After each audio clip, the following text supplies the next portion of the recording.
down. Mother say. With the-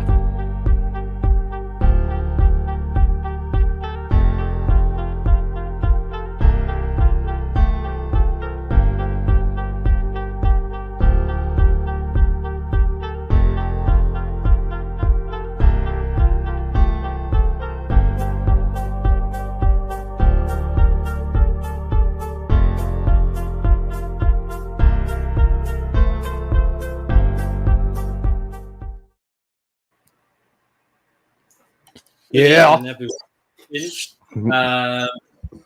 expect that one. That was off the cuff. But yes, we're here. I don't think you've seen us since WrestleMania. We have all been, well, I've been certainly watching a lot of wrestling. And we settled on the fact that we would want this stream after all of the Raw and SmackDown after Mania and stuff like that.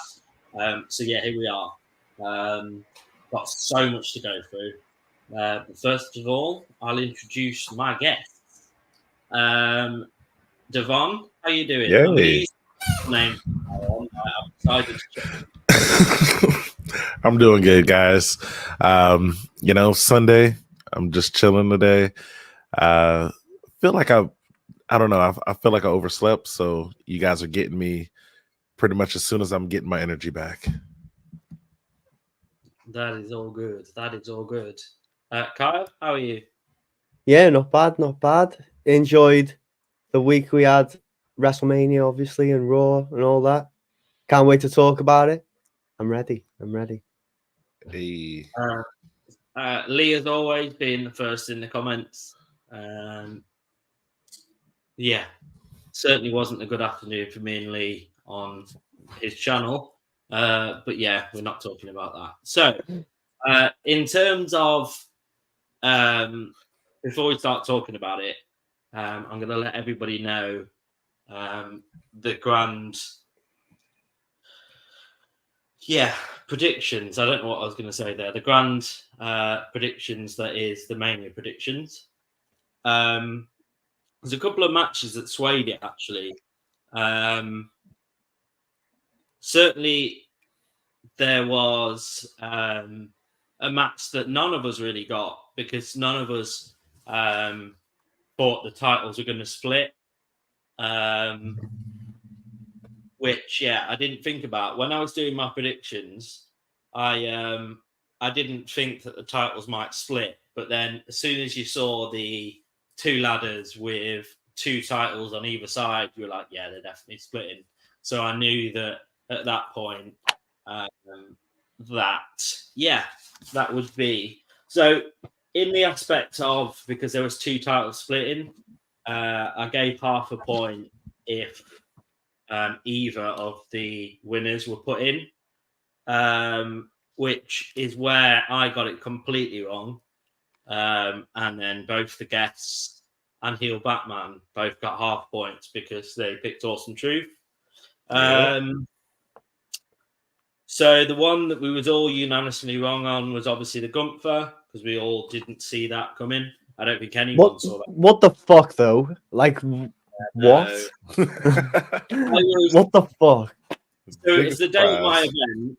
So it was the day of my event, and I was stood in McDonald's at 3:00, and I had this split moment where I just went through, and I knew straight away it was a massive mistake because I've been avoiding it for a reason.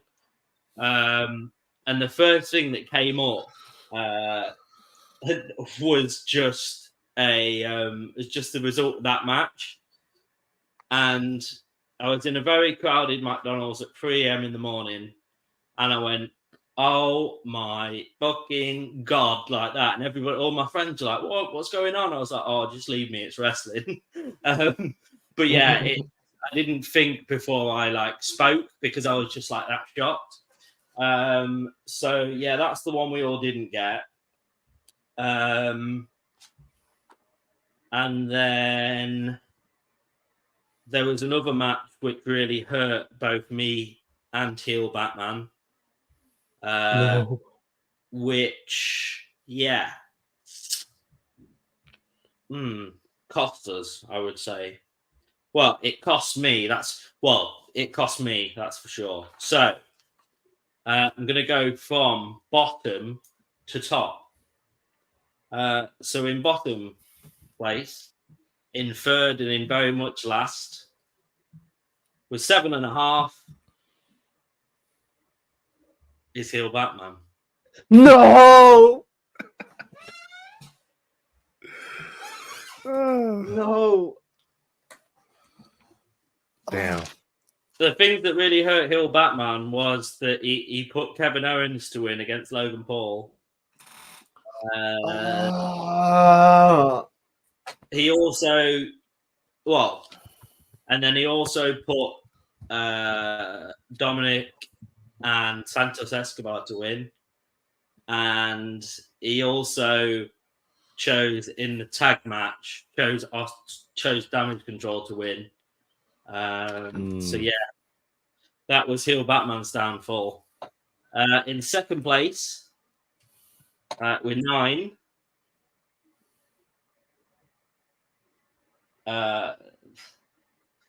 it's myself.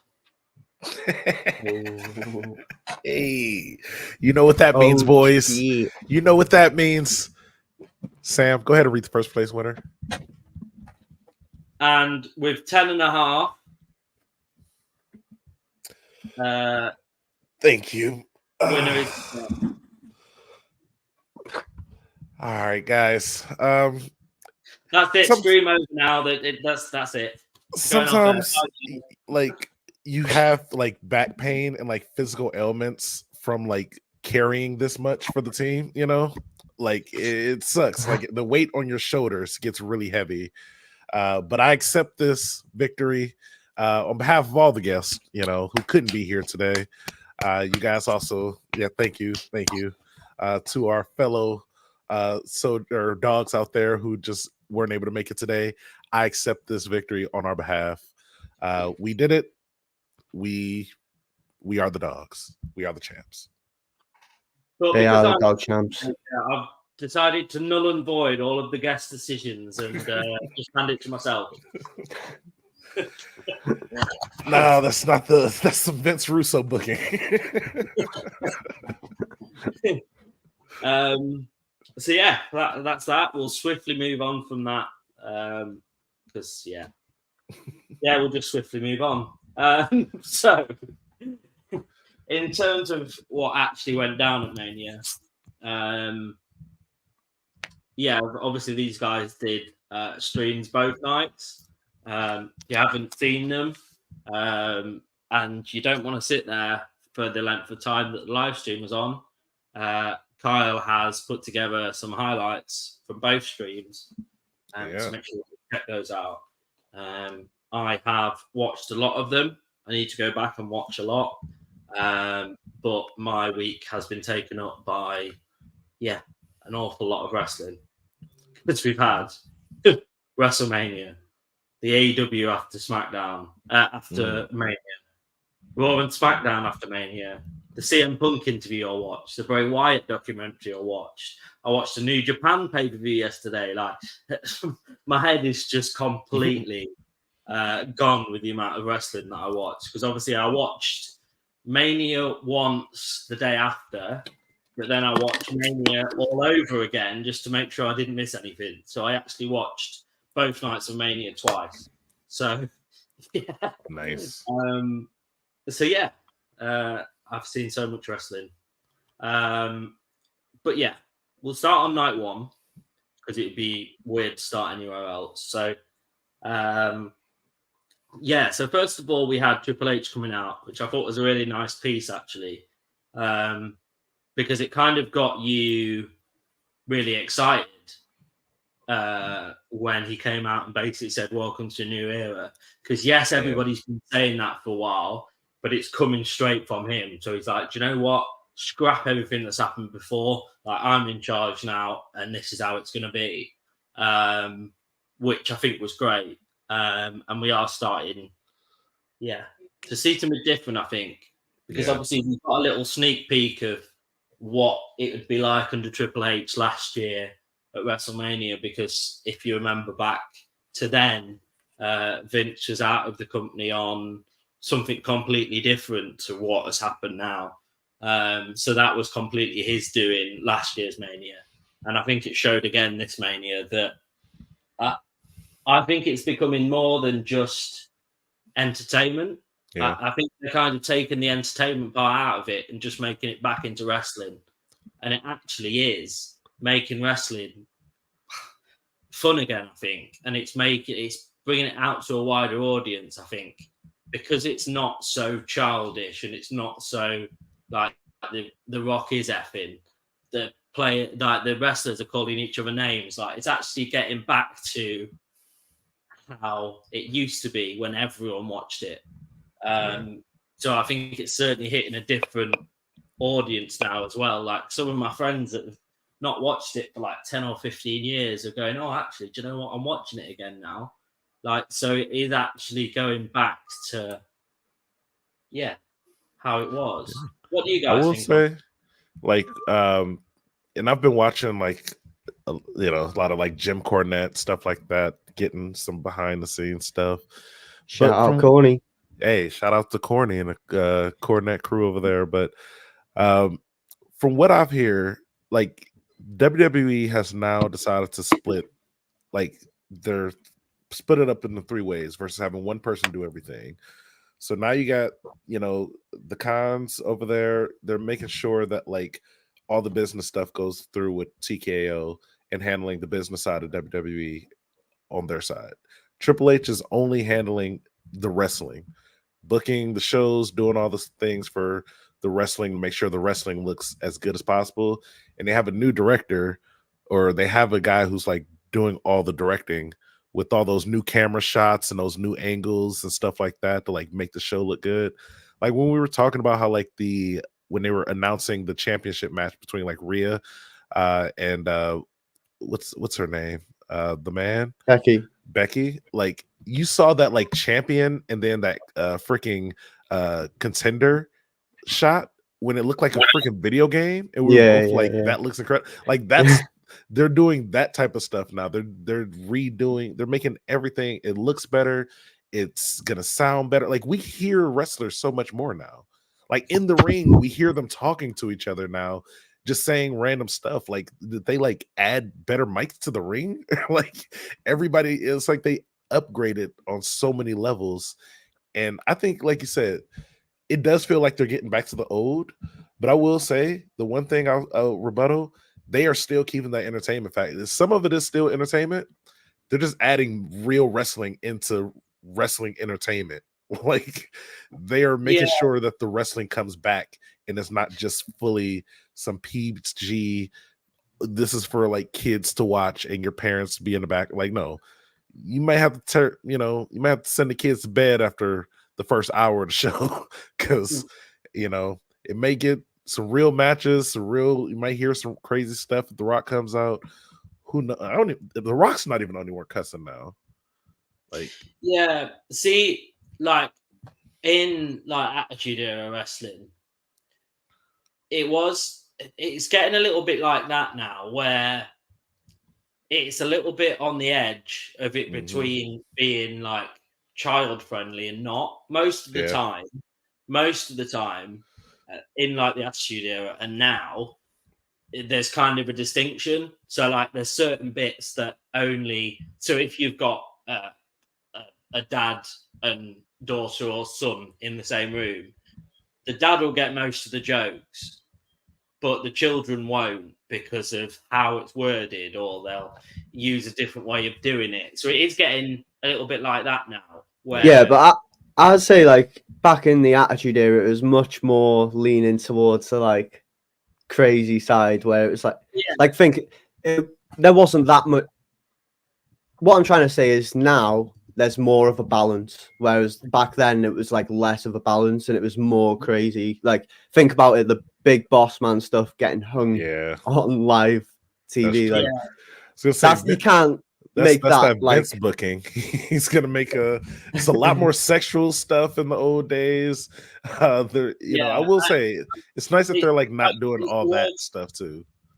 Yeah, I guess it's kind of just I'm meaning it's more getting towards that a little bit, where it's going like it's not like everything's like really. So let's fast forward to a couple of years ago. Everything was completely clean, and there'd never be like even curse words, as you call them, that are not like swear words, but like that are not swear words, but are like bordering the line between the two. A couple of years ago, that wasn't even happening. So they are realizing that if they're going to get back to a market of adults again, they need to change their product and make the shows funny, like have the Rock do like drug reference jokes, or even going over to AEW, have Ospreay. So the reason you got to where you are is because you're doing this and that. Like, so it's starting to change. I won't tolerate any Triple H slander here or anything like that. I won't tolerate that. Say, like, shout out Ospreay for his wrestling, but I'm not tolerating that. I think WWE is realizing that their audience is getting older again. Like, your audience is going to age, so the moment you guys decide to switch to PG, you know you're going to start getting a younger audience who isn't going to, like, you know, they probably never even saw the Attitude Era or even like maybe parts of Ruthless Aggression, but even those guys are starting to grow up now, and they're starting to see clips from the back in the day, and they're hearing for the last couple of years from people who watched it before, like, oh, it used to be good when I was watching it. What you guys are saying now isn't good. So they realize that, like, okay, if we don't want to lose these guys completely to freaking AEW of all places, we got to be better. We got to be different. Yeah. And honestly, this is like the best thing about AEW is actually making WWE have to be better. Like, as much as people want to, you know, say, oh, they're not competing, it's not even competition. It's just the fact that there's another source, and they could lose a type of audience to that source, and that type of audience actually has money. Like, it's not like, oh, these little kids, like, their parents are still buying them stuff. But like, if it's both, where like their parents will buy them stuff, and if they're older, they'll still buy the stuff from us. Yay, that's what we want. That's back to the heyday of, like, all right, some of this may be for kids, some of this might be for adults, but we got something now we at least have something for everybody, versus like only just for kids or only for adults. And this is incredible. This is probably one of the best times to ever be a wrestling fan. Yeah, I'd agree. I would say so back when I was in secondary school was like when DX were big, and we were sort of getting the tail end of everything that was going on in the Attitude Era. That was hold on, Sam. Yeah. Do you mean the Triple H and Shawn Michaels DX the first times, or no? Probably for you the second time, or do you mean like the second time when Rated R were around at the same time? Oh, Rated R KO, yeah. Gotcha. And that was like Ruthless Aggression. So, right? Yeah. So like that was the tail end of Attitude Era and going into like something a little bit different, but it was still kind of in your face, exciting. I haven't enjoyed wrestling, I don't think, as much since then as I have at the moment. Like, same. Back to, oh my god, we this is a bloody hell. An interruption. What? Oh, I didn't expect. What's happening? What's happening? He's almost here. Hey, we got him. Let's go, doing, guys. We're doing good. We're doing good. How are you? I'm fantastic, Sam. Yes. Yeah. I'm definitely in a really good mood. Yeah. Well, you should be. You're the WrestleMania dog prediction champion. About to say we won, man. We won. Oh, cool. We won. Told you, didn't I? Thank you. I thank the millions and millions of the WrestleDaw fans for their support in this.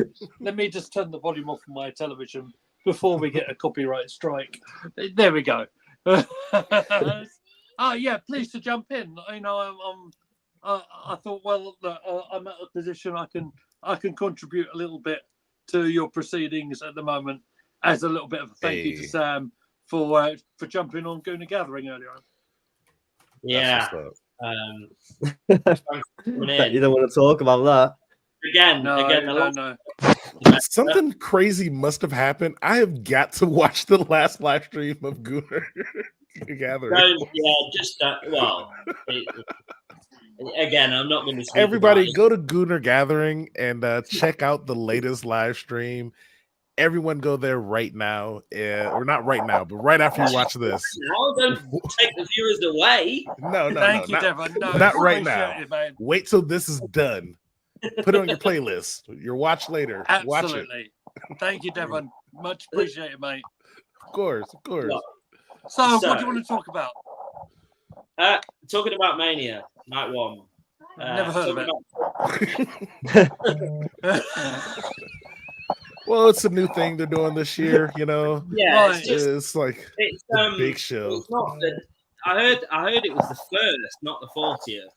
I don't know if I'm right in saying that. I think it was the first one. Right.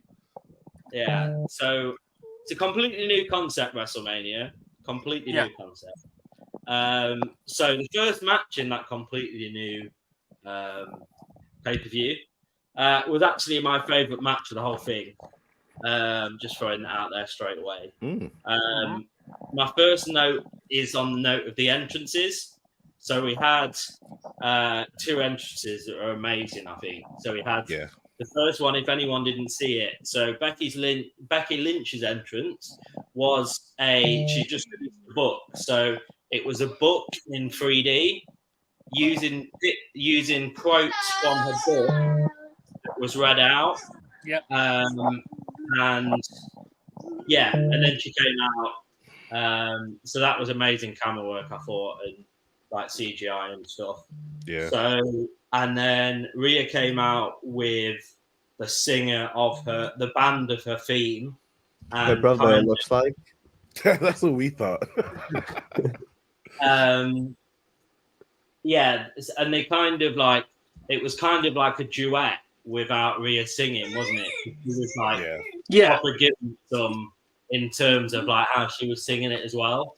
I remember watching the entrance and I just stopped for a second and I was like, she's a star, man.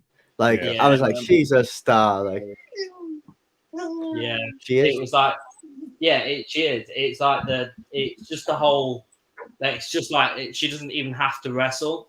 It's like her presence when she comes out and just like basically anything she does comes to complete gold. That it factor, guys. She has it. Yeah. So like I say, this is my favorite match. I just thought it was so enjoyable. It was just so back and forth. Both of their wrestling styles kind of complemented each other so well. Probably better than anyone thought, to be honest, because I don't think anyone thought this was going to be like a 5-star match. Like, I don't think anybody was under the illusion of that. And obviously, they must have not thought so as well, because like putting it as the first match, like it was just bizarre. Because I honestly think I thought that was a better match than the main event we got on night 1. So I don't actually think if you'd have flipped that card upside down and put that tag match first and then the Rhea and Becky last, I don't think I'd have been even that disappointed. But that's just an out there scenario. So that's all I've got to say really on that. Anybody else want to jump in on their I'll jump in. Oh, go ahead. I'll just jump in real quick and say that for an opening match at WrestleMania through Becky Lynch, who apparently was unwell, had a high fever, and for Rhea Ripley, who apparently had a panic attack beforehand, I thought they absolutely smashed it. I thought they did a phenomenal match, and for an opening match at WrestleMania, you want to have a hot opening. You want to have a top quality match. That's exactly what them two gave you all. It was a phenomenal performance. I think Lynch was. It's kind of funny to think of Lynch as one of the older guard, if you like. But it felt to me like Lynch gave a heck of a performance for the match with Rhea, which really elevated Rhea into a level I think we all knew that she had. And congratulations to the pair of them is what I want to say, because they absolutely smashed it. What a hot opening to WrestleMania. Yeah. I think it's gone to, obviously, like you say, push on Rhea, but I think it'll do absolute wonders for Becky, because I think she was kind of, because she's had, I think it's one of these tough ones, because she's had so many points at which she's been at the top. I don't think potentially they were willing to put her at the top of that picture again. But I just think due to that match, I think they've got to be scrapping that completely. And she's got to be up there in terms of everything now. Just, yeah, if they didn't already know before how talented of a wrestler they had, they certainly know it now. Because obviously we know that the women's division in WWE is absolutely stacked, but she's just elevated herself, I think, in front of a lot of the people that WWE probably thought would be in front of her. I think she's elevated herself up to, I don't know, title matches with Bayley. I think that's how much it'll do for her. I mean, I'll say, like, as far as this match, I also don't think it should have been the first match of the card. Or, like, I even said that, like, live. I was like, I don't think this should be first match. If anything, that the tag team title match, the ladder match, should have been first. You know, it's still exciting. It's still something that could have got the crowd going, especially with, you know, who the winners were. Like, I think that could have been a really good way to, like, start off and then launch into the next matches, and then maybe have Rhea like towards the middle or like right before the tag team match. But I will say that was probably one of the best opening matches to WrestleMania I've ever seen. And, you know, I don't want to jump too far ahead, but they also did a really good one on night 2. So I feel like even though those weren't the matches I would have expected to be first on either night, they both turned out way better than I expected them to be. The Rhea match specifically, watching her work and do her thing, man, you can tell she is, like, I was saying that she is an athlete. Like, when you see it's like, if you watch athletics and you see people do the stuff enough, obviously there's a routine to it, there's a whole thing to it. But like, when you see the speed and the intensity at which she like does her finisher to Becky Lynch 2 times in a row, one against the ropes, and then immediately grabs her up and does it again to finish the match. That was like, if you watch that, those are some Brock Lesnar type movements. It's not even just like what she's doing, it's the speed and intensity of what she's doing it at.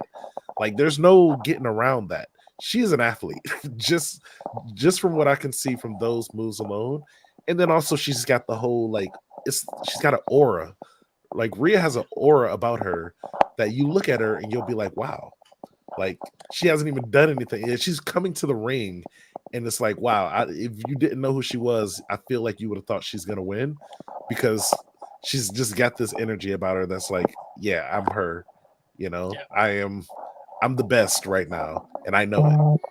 Yeah, I think on that as well, I think because she was facing someone like Becky Lynch, she's not facing one of these like the newer wrestlers that have come into WWE. She's facing someone that has been there since I can remember. Like, it seems ages since she's been there. So it's probably why you got to see Rhea at her best as well, because she was fighting someone like Becky Lynch.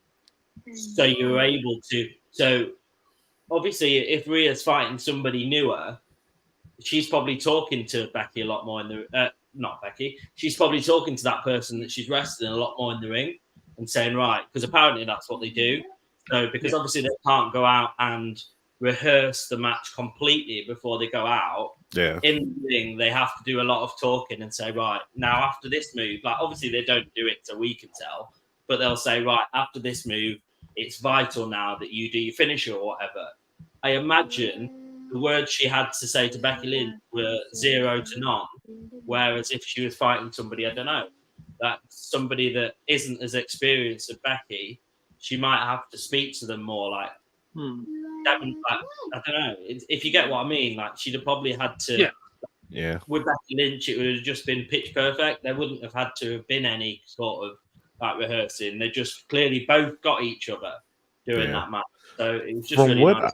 From what I know, I think like experienced wrestlers just call spots, just like, hey, I want to do this. I want to do this move and I want to do this move before they get out into the ring. And then they kind of just like work it from there. Like they get into the points where it's like, all right, and then they'll call it now. The one thing I do know is like with the finishers, like if it's an actual finisher, I believe they like tap each other on the back or something. Yeah. But there's lots of little things like they do and stuff. Yeah, so I only claim to know this because I was watching like a video from a channel. I can't remember what the video was called. I posted it in the chat, and it was like 30 secrets or something that like WWE need to know. So they was like telling you like little things on how to. Yeah, we're not gonna tell everybody the whole recipe, but what are you doing? You know, I will say like there are like some things in there that I feel like she would have only went that hard because she was with Becky Lynch. I mean, maybe if her and Jay Cargill, you know, when that happens, maybe that'll also be a good performance because I feel like those are like, even though Jay Cargill is not like a experienced person, she doesn't have like the years experience like Becky Lynch. She's got a natural talent. And I feel like it might be another one of those like Jake Paul situations where like, you know, Jake Paul got in. Logan Paul, you mean? Or Logan Paul got in, and Logan isn't perfect. And there are times where they may have to be like, all right, do this right now. But outside of the little things, you know, he's really not getting coached in the ring too much either, you know? And I think that's incredible. Like he's kind of just like going on and doing his thing, and he might be a natural as well, where he just kind of knows what to do. And I think that might be a thing with these new guys. What's going on? Hold up, just on the Logan Paul, I think he's getting a lot of special treatment from Shawn Michaels, to be fair, and up at the Performance Center. That's no disrespect to him, because what Logan is doing in front of the cameras and in front of the live crowd is incredible. But what he's doing is for the limited time, the limited matches that he's been in the ring, I think it's well rehearsed, and that's a credit to him, because it's like someone who's doing a show at the West End or on Broadway for you, Devon, right? So it's like someone who's really rehearsing his lines, right? And I respect that. I respect that, because for a guy in him that's only had about 13 matches, I don't think I can recall a celebrity involvement of someone like Logan Paul. You like him or you dislike him, it doesn't matter. He goes out there and he's done some extraordinary things as a celebrity in a WWE ring. Fair play to him. I can't really even call him celebrity anymore. I feel like he's actually a wrestler now. Yeah, I get that. I don't think you can call him that anymore. So I don't know if you know Lee. So yeah, he's probably some involvement like with management and stuff. But as a youngster, like when he was in high school, they call it in America, he was a wrestling champ in high school. Like, so just like mat wrestling, like as it is, isn't it? Where it's just like grapples and amateur style, right? Yeah. So that's why they think, that's their thinking anyway, that he's been able to transfer a lot of that to his wrestling now. So he hasn't had to come in like most celebrities do, having no experience at all. Like if Snoop Dogg had got in the ring, like it would be horrendous, wouldn't it? Like because we've seen that before, and it was pretty horrendous. No, Snoop Dogg against Miz last year was brilliant.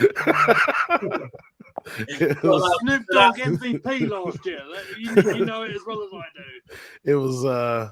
It was something to see. I'll say that. It was definitely something everybody should see. It was on the fly, and I respect that, because he stepped up and did the job. So fair play. But yeah, I know exactly what you're saying. I get exactly what you're saying. Yeah. So that's why they think that he's taken to it a lot better than most of the other like influencers / celebrities that have wrestled. Also, just while I've got my T-shirt out, shout out to Progress Wrestling.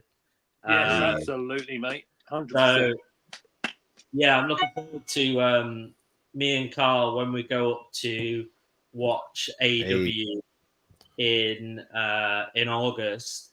The day after, Progress has got a pay-per-view.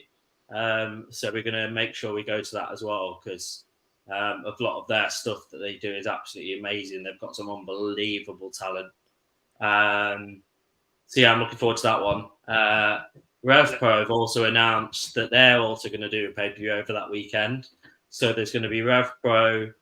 I think they did one, to be fair, I think they did one as of last year as well, because Chris Jericho went to the RevPro show the day before we did the AEW one.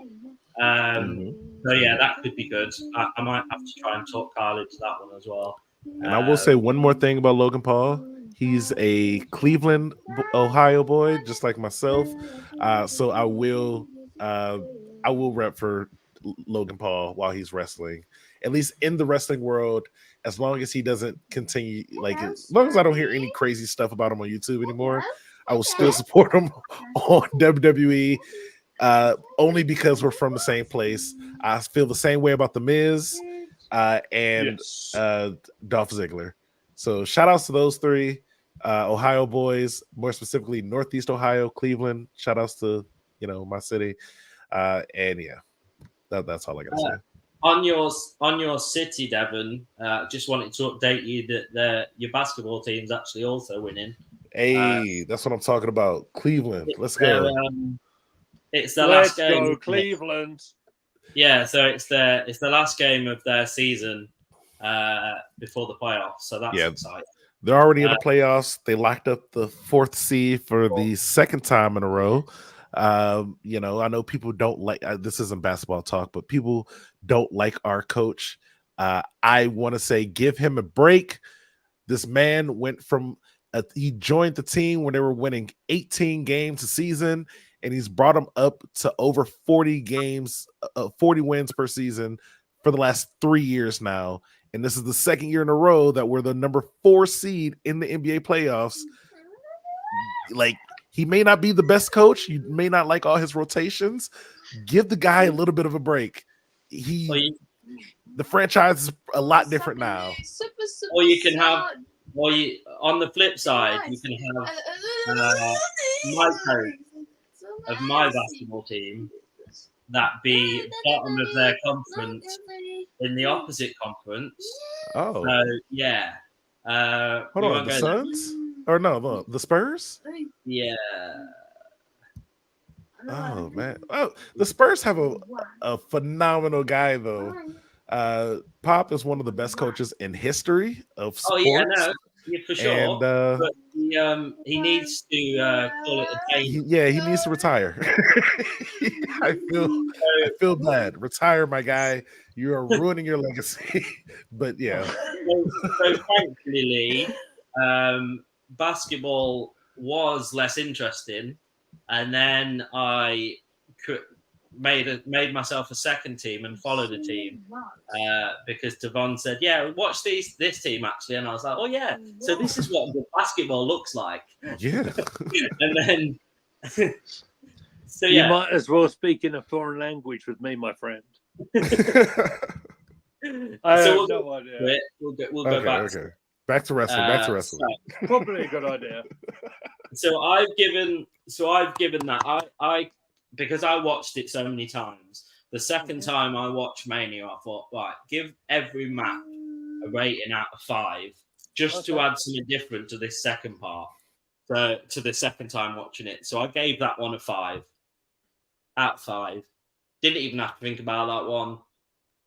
It's what it was. So it's a phenomenal start to WrestleMania, wasn't it? Absolutely, 100%. And I think they kind of, although night one was really enjoyable, I think they kind of did themselves a disservice in putting that one on first. Yes, it was great for the fans, but in a show's point of view, you must be looking at that at the end of the show and going, "Yeah, we made a huge mistake there, not putting that on." At least the middle of the show.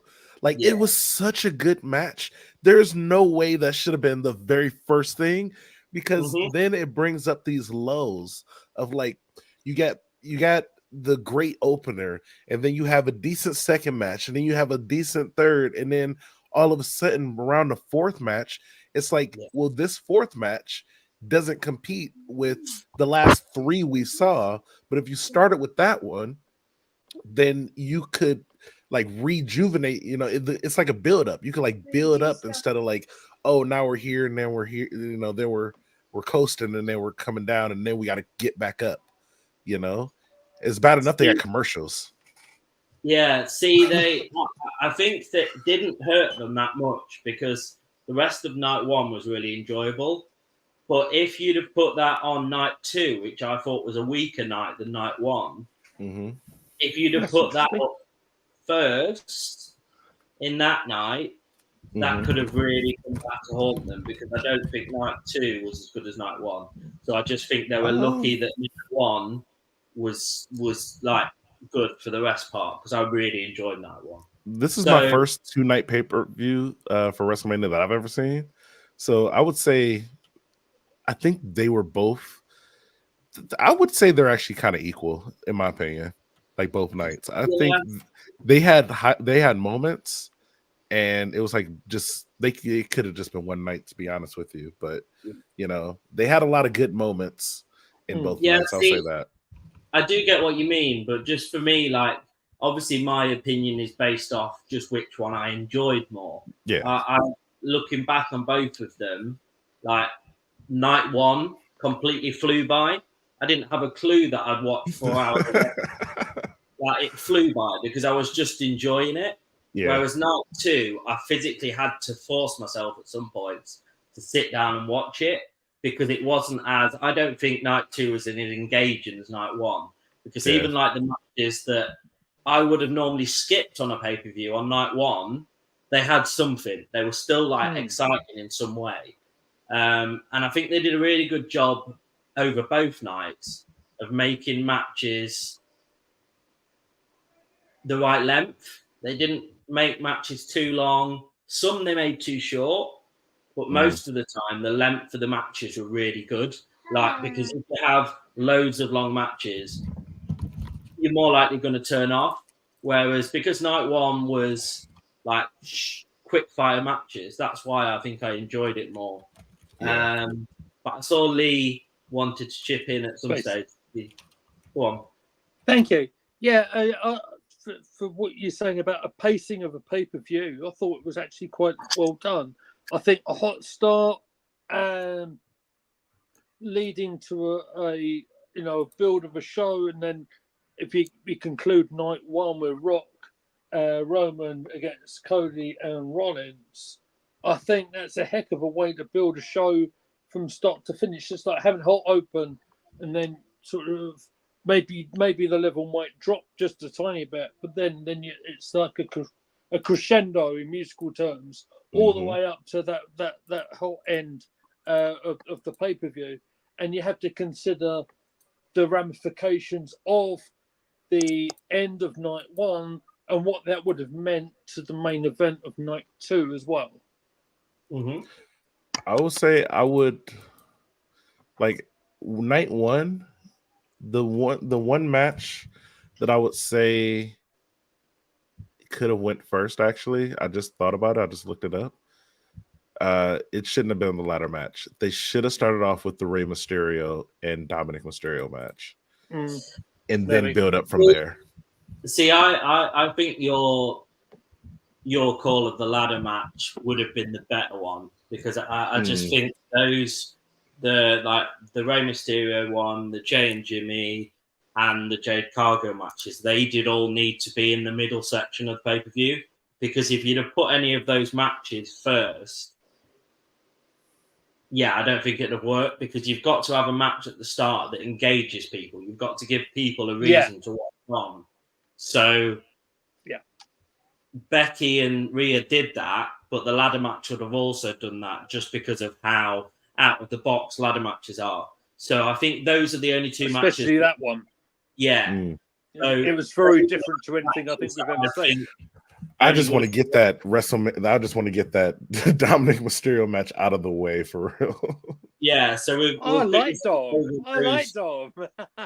Oh no, I like those matches in the middle. We'll get onto them. I'm just going to fly through because we've spent loads of time speaking about just the first match. So the ladder match, I've put that it started off quite slow. It started off quite, not really much happened at the start. So I thought, oh my God, is this going to be one of those ones that just kind of fade into like normal ladder matches? And then it just kicked off.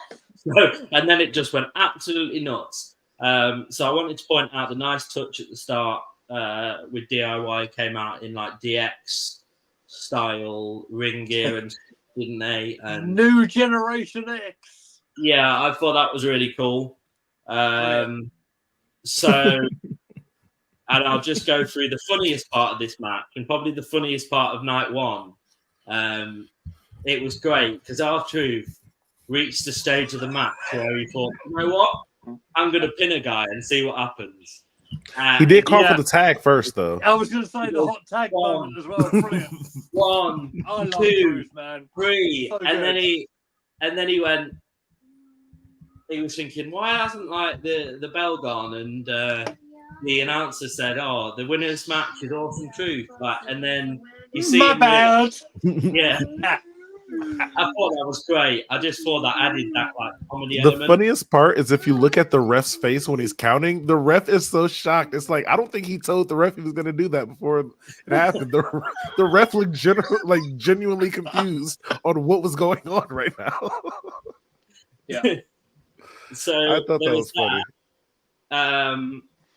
So the thing that I noted down before we got new SmackDown Tag Champ was that New Catch Republic did like a double moonsault off ladders. Yes, they did, because they both. So there was, paint a picture. I remember what happened now. So they'd set up two ladders.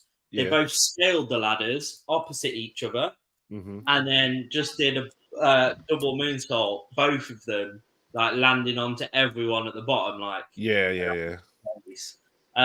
So this is a part of my notes that I haven't filled in. So hopefully people will know. So the new SmackDown Tag Team Champs eventually became Grayson Waller and I've got ... So I was meant to fill in that part. It is Grayson Waller and Austin Theory. Yeah, sounds good to me. Yeah, that is correct. So yeah, and then I've got New Catch Republic putting Grayson Waller through a ladder after he'd got the tag champ. So he'd got the tag champs, and then he just got absolutely nailed through a ladder, which I thought was great. Can we talk about that moment for a second where they grab the first ladders and then just like stay on the ladders for like 2 extra minutes for no reason? Where I'm like, okay, are you guys going to go for the other ladder? That's the moment where like, just like you said, like I knew they were going to split the titles up once I saw 2 separate titles. And then I heard the stipulation, this match does not end until both titles are, come down. So I was like, okay, they're definitely going to split the titles here. How are they going to do it? And then at that moment, when the first team grabbed it and nobody else was in the ring, I was like, oh, maybe they're going to surprise me. Maybe they're not going to split the titles. Maybe they're just going to have this team win both titles now, which, I wouldn't see the point of that. And they didn't do it. But like I don't know why they just stood on the ladders. It's like, okay, guys, you can't win both. But at the same time, don't just stand on the ladder for like an extra minute. That looks weird. Like, something's got to happen in that. At least attempt for the other one. That way you can be pushed off or something. Instead of like just standing there for an extra minute and being like, okay, what do we do now? You should go up the ladder too. You should go up the other ladder. I don't know. Like, just get down, bro. Do something. Start wrestling. Yeah, so there was that moment where like everything else didn't catch up to it. Like Grayson Waller had won the titles, and then I imagine he stood there thinking, right, something's supposed to happen now, and nothing's really happening. So I'm just going to have to like stand at the top of this ladder for a little bit when everybody wakes up, and then I can just start wrestling again. So I imagine it was that moment. Like he was kind of waiting on everyone else to kind of get going. and he's like, "Oh, yep, I'm gonna have to just kind of tap out here." And so yeah, so after that, I put a few more notes. I put Kofi did like a trust fall off a ladder, so he was at the top of the ladder, and then if anybody doesn't know what trust fall is, because obviously I'm trying to get more technical with these terms and actually listen to the commentary rather than saying he fell backwards off a ladder. But basically that's what he did. He fell backwards off a ladder when he didn't know what was behind him. So obviously at that moment he's really hoping that all the wrestlers have like kind of ganged up and gone, "Oh yeah, we need to be behind him here. Like we need to be behind him because he's gonna just fall backwards where he hasn't a clue where he's going." So that gives an awful lot of trust to the people that you're wrestling with. Like that's what I would say to myself. That gives you an awful lot of trust because I don't think, in my best interest, if all of you were stood at the bottom of the ladder, I don't think I trust you all, but I still don't think I would fall backwards off it. I mean, we're really strong guys here, so you can trust us. It'll be fine. Don't worry. You'll be just fine. It'll be like catching a baby after you put it in the air and just catch it right down. We'll be getting there. I wouldn't be doing it. Simple as. So, I should apologise, by the way, if you saw my reaction just a minute ago, because Sam might realise that as we're both Arsenal fans, that the Arsenal ladies team are playing right now, and without doing any spoilers, there might have been a bit of action just then. Four. Come on! I was on a bit more engaged with Russo. I was on a stream. I was on Healy, and it was 1-0, and I looked up, and it was 3-0. I was like, "What have I missed?" I haven't missed 2 goals worth of, but apparently I did. But that was hell of a goal. I've been watching it all the way through, Sam. As you know, I'm a professional sports commentator. So yes, absolutely, it's been phenomenal. It brings me a little bit of joy back in this very dark, gloomy day. So, moving back to WrestleMania. Yeah. So Ciampa from the top of the ladder, taking out Pete Dunne. I've put brutal. I can't remember that spot, so I'll just have to rely on my notes. Yeah, I think you summed it up perfectly. Brutal is absolutely spot on. Cool. Jaden McDonough off the top of the ladder. He went through loads of tables. The ladder was hit by New Day, and it was absolutely unreal flips. That doesn't make any sense, but it made sense when I was writing the notes. Unreal flips and trips. That's what WWE is all about. Yeah. So then I have the last note, Awesome Truth winning the champs.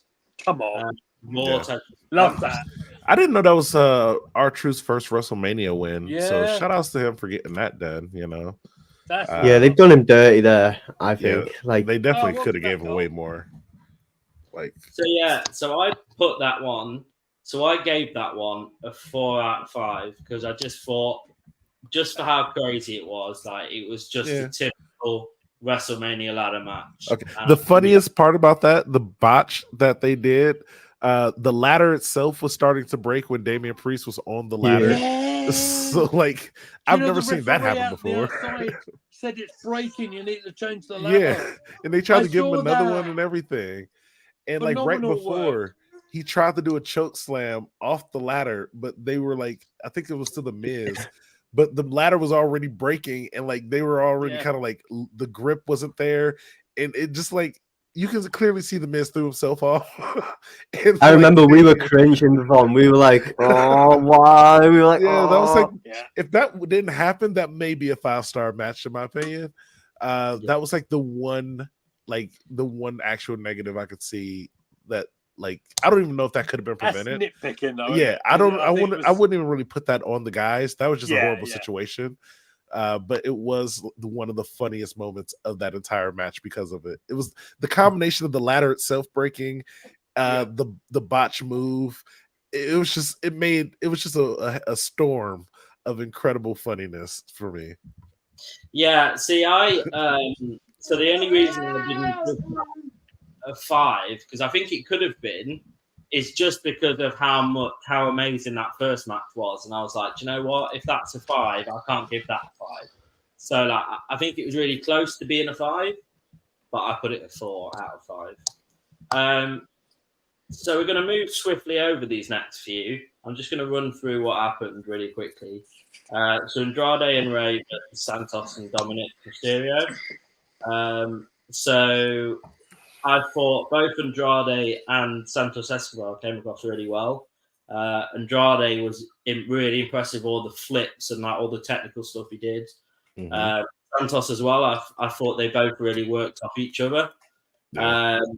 I put that Ray and Andrade have won, of course, and then I've given it like a 2.5 out of 5. I don't necessarily think it was a bad match. I still enjoyed it. I just think it was a little bit like, well, 2 wrestlers look really good, and then Dominic and Ray just looked kind of okay, because they didn't really do much in the match. It was mainly between Andrade and Santos Escobar, really.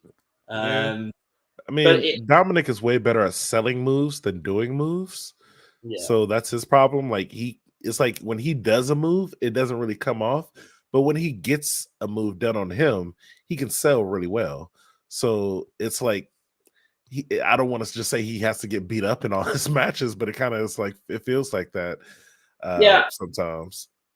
I think in this match, I think what happened is that they had to find a way to put Rey Mysterio and Dominic Mysterio in WrestleMania somehow. Mm-hmm. And I believe they just put them in that match. You could take those 2 out of this match, and I still think it would be the same match that we saw, if I'm honest. So yeah, we'll skip over that one really quickly. Shout out to Travis Kelce for coming out, or Jason Kelce for coming out, though. Getting the win at the end. Those were the American football players. Yeah, I was so confused when that happened. I was like, who are these guys?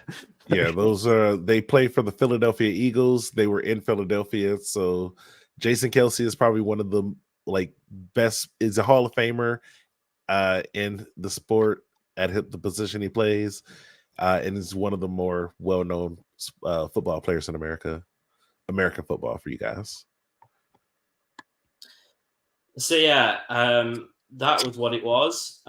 See, this is the one that I look back on, and although it was a good match, I just think it could have been so much better. So I think if this match had been, before I go into like the ins and outs of it, I think if this match had been longer, I believe my rating would have gone up a lot more.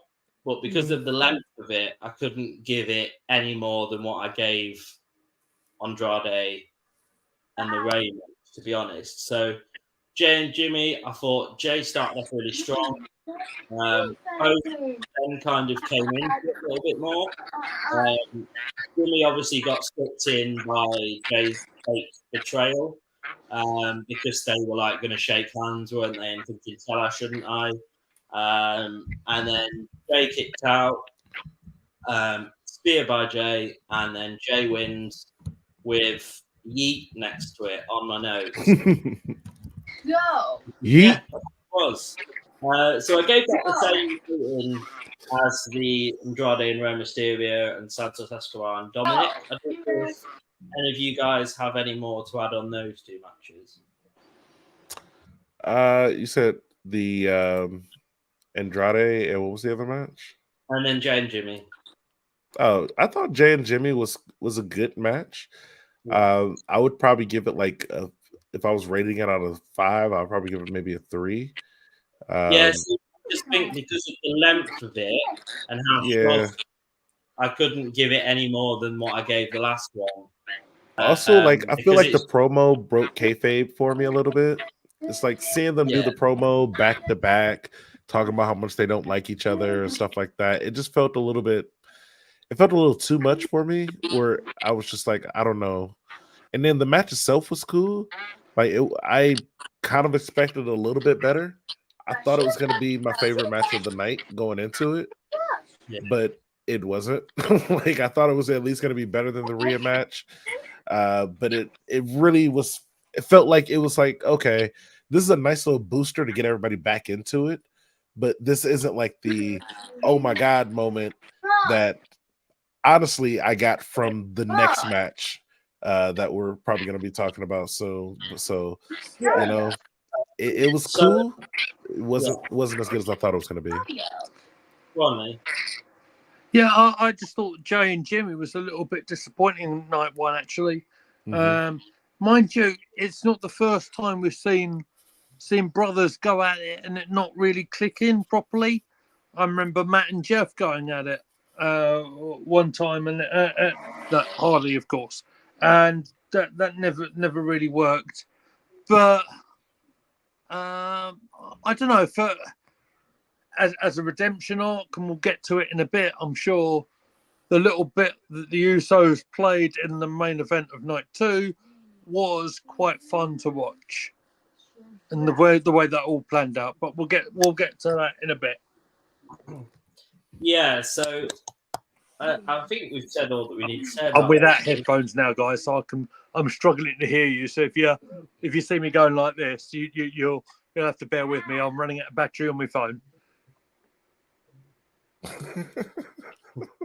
So the next match, I'm just going to go over really quick because I don't think there's really anything to say about the next match, other than that Jade Cargill just wiped the floor with everyone and just absolutely annihilated people. There was literally nothing else. So my only notes I've put is that everyone still came across quite well. But Jade Cargill looked so badass and teared up the competition. She caught Kairi Sane, I think, from the top rope as well at one stage. And then I'm just going to put Jade Cargill is going to be unstoppable. So that's generally all my notes. It's just all about Jade Cargill. So yep. Because of the length of the match and because it was only one wrestler basically wrestling, I couldn't give this one a high rating. Although I did still really enjoy it just because of how good Jade Cargill looked. But again, I had to give that less than 2 matches before and give that a 2.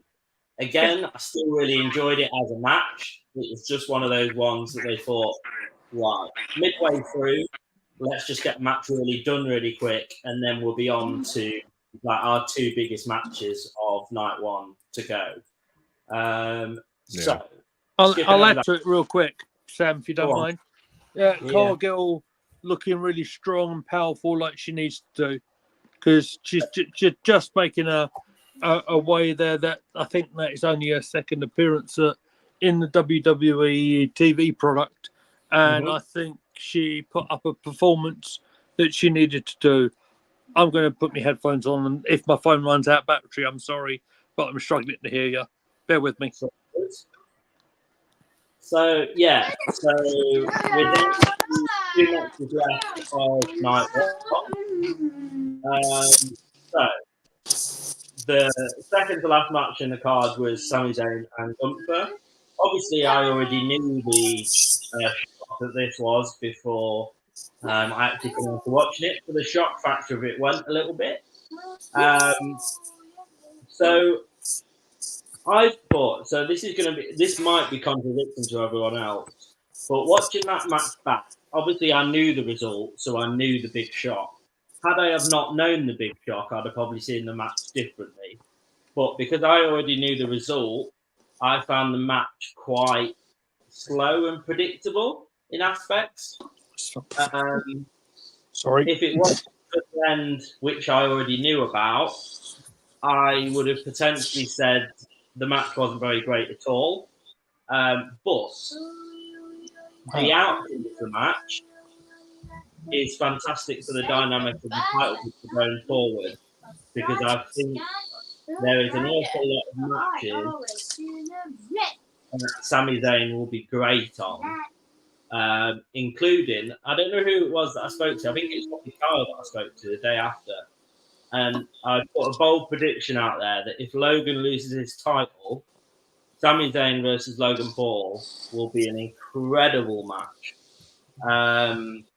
But obviously that means Logan's title run ending as well, which I'm not particularly overly happy with, because I'm really enjoying that dynamic of everyone hates the champion still goes on to win, and that kind of, I'm liking that kind of story.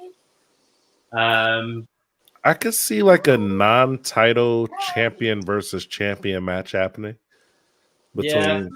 Yeah, I can see that, but then also I kind of want it to be for the title as well, because I think the problem with champion versus champion matches, it kind of means nothing. Yep. So I want it to kind of mean something, because I honestly think both their styles of wrestling is very similar.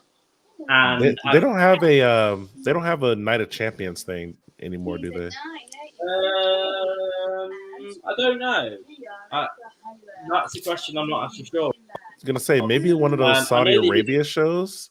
Like I could see it happening even to this day, but on like a not SummerSlam, not Survivor Series, not Royal Rumble type of thing, but on a minor pay-per-view, I can see it. I believe Night of Champions still is a thing.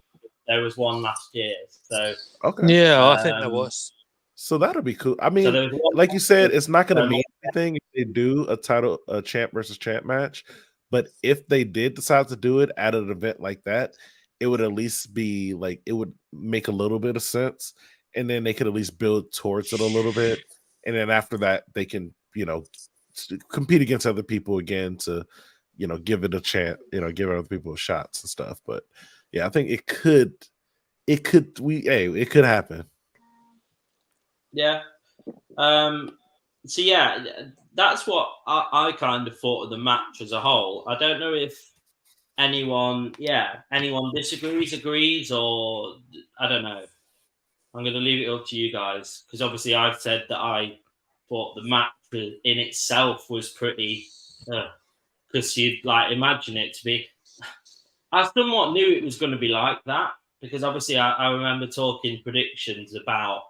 Well, in that aspect, we gave Sami Zayn no chance, but I kind of think my prediction was somewhat right, and it was kind of I don't know. It just felt like I don't know what I'm going. So you guys go ahead. Okay, sorry, Devon. Sorry. I'll just add that I think all it will do now is it will elevate Gunter, honestly, because it's an epic intercontinental reign. Of course it is, but what he will do beyond the intercontinental, because I'm not sure he'll go back for it. I think he'll be looking to elevate his way up the card now. If you get me, and also brilliant for Sami Zayn. I don't think a lot of us would have had Zayn in the on our coupon for picking up a result, but good for him. All the good work that he'd done with the Bloodline storyline with him as well. He's rewarded for picking up another Intercontinental title. So good for him. Yeah, I want to say this was probably one of the more entertaining matches of the night for me. Definitely not my favorite, but I think the surprise of it all was, it was worth it at the end. The two of them, they had a good match. It had some build up to it. It went longer than I expected, but also it didn't, it felt like it didn't overdo what they were doing. Yeah. My one negative about the match is Gunther going for the frog splash 3 times and landing on his feet every single time. That is the weirdest frog splash I've ever seen in my life. I wish he wouldn't have attempted it. The first time he tried it, I was like, wow, that looks insane. He should never do that again. And almost as if he heard me, he decided to go and do it 2 more times in a row. So you called it right. I think first, Devon, you called it a flop splash. Exactly. It was definitely a flop splash. Yeah. And then for some strange reason, he was like, nope, the crowd needs this more. It started feeling like an AEW event where it's like, oh no, a guy gets one move and he wants to do it 3 times in a row to really make sure the crowd loves it. And it's like, it was maybe cool the first time. Stop doing this. Like Gunther, Let's just rub it in your face a bit. Exactly. Yeah. Like Gunther, you don't know how to do this properly. Stop it. This is not the time to practice. Like, so that was You've given me a good laugh there, mate. I needed that tonight. Well done, mate. That was my one negative about the match. Outside of that, the move that Sami Zayn did to Gunther from the top rope, where he like grabbed him and like did the drop on his shoulder, but like manipulated his body in a way to like do the drop. I was like, whoa, I've never seen that before. I don't know what that move was called. That should have been just a finisher. Like that should be just a finisher right there. Like I don't know if he just tried a new one or if that was a mistake. That was a highlight for me. Yeah, see, I've probably been a little bit harsh. I gave it actually. I don't think I can do that though. I would give it 4. I've been really harsh in my ratings. I'll push it. I'll push it to a 3. I can't give it any more than that. Again, I'm giving it a 4. I think because it was better than the Jey Uso match. It was better than like all the tag team or multi-team matches that we saw that night. It was for a singles match. It held its own. They had a good a surprise at the very end, number one, and all in all, it was just like up until like Gunther got on the top rope, it was good wrestling through and through. Yeah, maybe I've been to be fair. I think I'm probably right in what I'm saying, because I knew the result. It was a little bit kind of, I already know what's going to happen. Had I have not known the result, I'd have probably enjoyed it a little bit more than I did. Yeah. Oh, Kyle's having some technical issues, by the way. Yeah, I see that. Says it took him about 10 minutes. In terms of technical issues, Sam, I'm sending you a message. Actually, I'll send it to you now. I'll speak to you. Okay. If you can send it to me on WhatsApp, I might run out of battery in a minute. Okay. The link. Cheers, mate. Cool. But carry on. We'll keep on going. Let's be professional, guys. Come on. Professional is something that sometimes we're not on this channel, so it's absolutely fine. So, in terms of the tag team match at the end, again, I come kind of, I come with kind of depressing news in the fact that I didn't really like it. Controversial. Yeah, a little bit. I didn't really like it. I didn't really enjoy it. I'll go on to it in a sec. I'm just sending the link across. I've got about 12% on my phone, mate, so we can carry on a little bit if you like. I've sent Thank it you, anyway. Sam. I've got it. I've got it on there. As soon as I can, I'll transfer over to laptop. Cool. So what did make me laugh is right at the start of this match, they said it was the biggest tag team match ever. And that was the most laughable comment. This is where I will pull them up. Like I will pull them. That was the most ridiculous comment ever. Yeah. To say this is the biggest tag team match ever.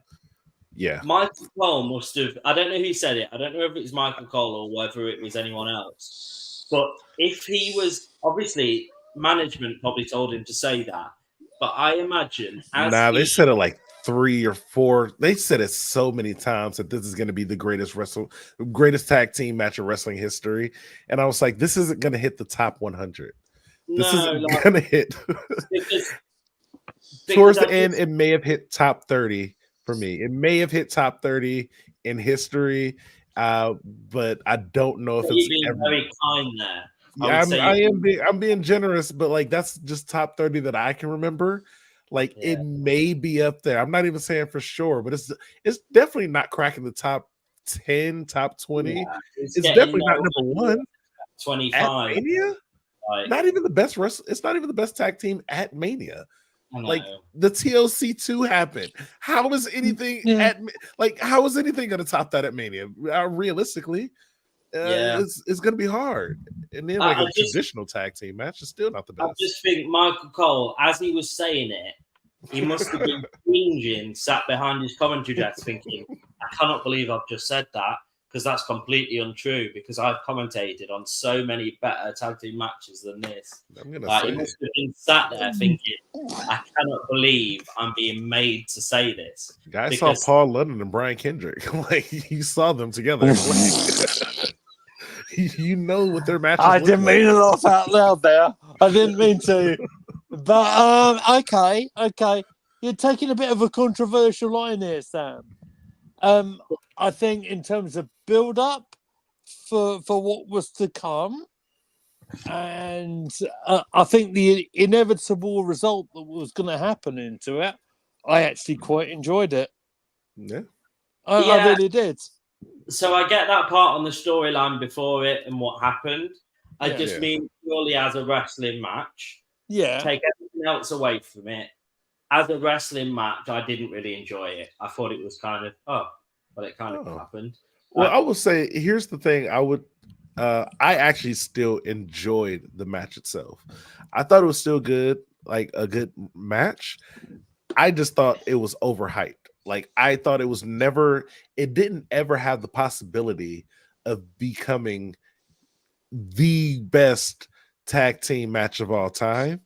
Mm-hmm. So for them to even mention that, just because like this may be like, as far as like big people in a WrestleMania tag team match, these may be the biggest names to ever be attached to a tag team match at WrestleMania. Specifically at WrestleMania, because I don't even think this is the biggest tag team match of names that has ever happened, because I'm pretty sure freaking Stone Cold and Triple H were tag team champions in their prime. So it's like, you know, 2-man power trip, man. Exactly. Like, I'm pretty sure they went against The Rock and freaking Mick Foley in their primes at the time. So it's going to be hard to even say, like, I don't even think that this match is better than that match. But, you know, I'm going to have to refer my memory bank to that one. I'm just saying, like, if that happened, I'm pretty sure that would have been a better match, just off rip. And I'm pretty sure that match did happen. I don't know where. It was probably on Raw or something. But like, shit, I've seen 2-man power trip versus the Hardy Boys on Raw, and that was a better match than this one. So, you know, like, but as far as the match itself, I thought, you know, for The Rock to be like 80, 100 years old, you know, the guy he's looking amazing for that. Literally 1,000 years old in the ring, still doing this stuff is incredible. Like, for a 8,000-year-old guy to be in the ring like that. But no, he is he even I think he went through a table that night. You know, he's actually putting himself out there.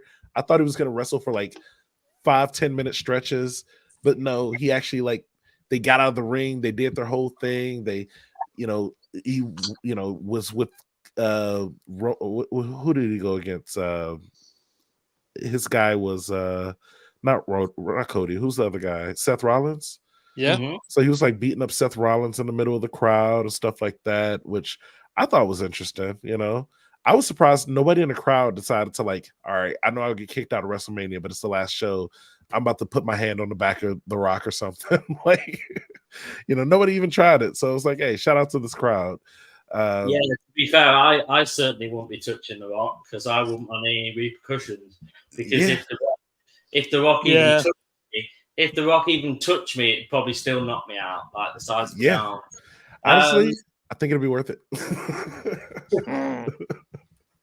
So, the other notes that I got is that Rock's entrance was really good. Rock's title was holding looked really badass. Oh my god, incredible! I want that. Special that, mate. Given to him from Muhammad Ali's daughter, I think. Okay, are we going to talk about that story and about how it 100% may have been given to him from there, but like, it was made by the WWE. Like, it has WWE logos on it. Like, that was a ceremonial thing. They had her hand him the thing. Like, that's an. Before I forget, it's just coming into my head that, did either of you see it where WWE, specifically Triple H, gave Cody Rhodes something at the end of the pay-per-view that they pawned back from his dad. And it the was watch, yeah. It's the watch. Yeah, Yeah, I've seen the watch. this. Yeah, so they pawned it back. I don't know where they got it from, but obviously they found out somehow that was his dad's watch, where it was, went and bought it and gave it to Cody at the end. And I thought That's that was incredible. A really good, yeah, it is, because Lovely, nice touch. Yeah, like WWE all obviously like get a lot of stick all the time for whatever, but I think that was one of the moments where you thought, you know what, the landscape of this business is changing because they're thinking of little things like this now. Like, had we have been in an alternative universe where all the stuff didn't kick off in WWE, and that man himself was still in charge, I question whether that would have ever happened because it wouldn't have even been in the thinking. Whereas Triple H can actually really cares about his wrestlers. He always took the mick out of Dusty, so a name redacted, and that's why he put him in polka dots, right? Yeah. But lovely touch from Triple H. That don't forget Cody's brother. What they did to good old Goldust, made him Goldust, even though he hated doing that character. It's kind of Do you know what though? I think Goldust's run in WWF, WWE cannot be underrated. No, honestly, he did it despite fantastic. The fact. He was fantastic in that role, and it was so nice. I don't know if you guys have seen this. He was in the skybox. He was there at Mania. He didn't get out there involved in the action, but he was there at Mania to see that big moment. Yeah, and that's nice. That's real cool. There was also some AEW wrestlers that were also there were. Ooh, wasn't it FTR? I can't remember who was all there, FTR, but I definitely remember he was Dustin was like he was in there with like at least like 2 or 3 other AEW wrestlers. Well, that's cool. The Forbidden Door, ladies and gentlemen. Don't start with that. Sorry. So, I think that was cool though. And, honestly, 2 seconds. With Goldust, I think it's only a matter of a year or two. We see him in the WWE Hall of Fame where he needs to be. Honestly, has to happen. 100% for the work he did in the Attitude Era. 100% Hall of Famer coming up. For sure. So, quickly going on to night 2. I'm hopefully not going to spend as much time on night 2 as I did on night 1 because I realised we've been going now for nearly an hour and a half. I didn't expect for it to take this long. I did. We've got lots to talk. Yeah, I did because I think we've got a lot to talk about, mate. True. Right. I think I'm going to have to improvise here. I'm going to have to maybe get off camera and put you up to my ear. So I'll still be here, guys. Cool. So I'm going to skip through a lot of these matches until I get to one that I think needs talking about. So the first one needs talking about because of just the implications at the end of it. So Seth and Drew. I thought this was. I think I've actually been really harsh on this one, so I'm going to upgrade that one. So I thought it was a great start. They were both going back to back, really good. Like both complemented each other. Claymore straight away, but obviously kicked out. We then kind of we're just going back and forth between the two, and then obviously Drew won. Then we got a cash in nobody saw coming. Yep. I saw it coming. Of course I did. Of course I did. Priest has had that briefcase for so long, right? And you got to give the edge mentality. And yes, I'm talking about Adam Copeland, of course. It's that opportunist moment. It was the perfect moment. So yes, of course, we had that moment where Drew was milking it right in front of CM Punk on the commentary table.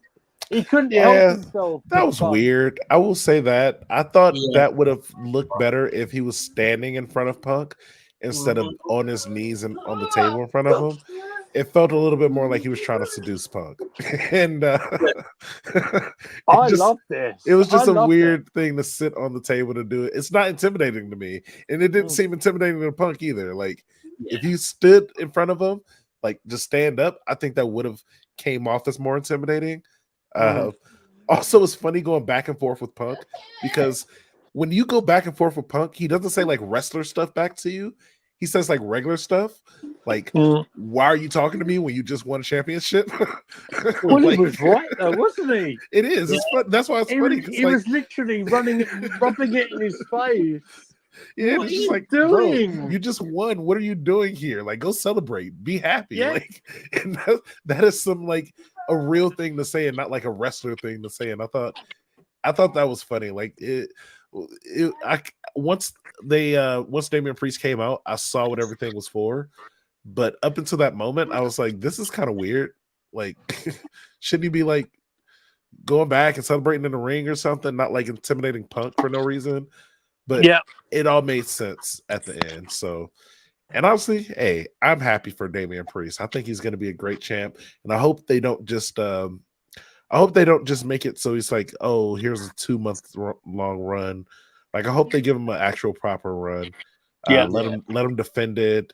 Let him make it to at least the next major, SummerSlam or something. At least. See, I think it's going to be really good. Because I think this elevates Damian Priest to a lot of a higher level.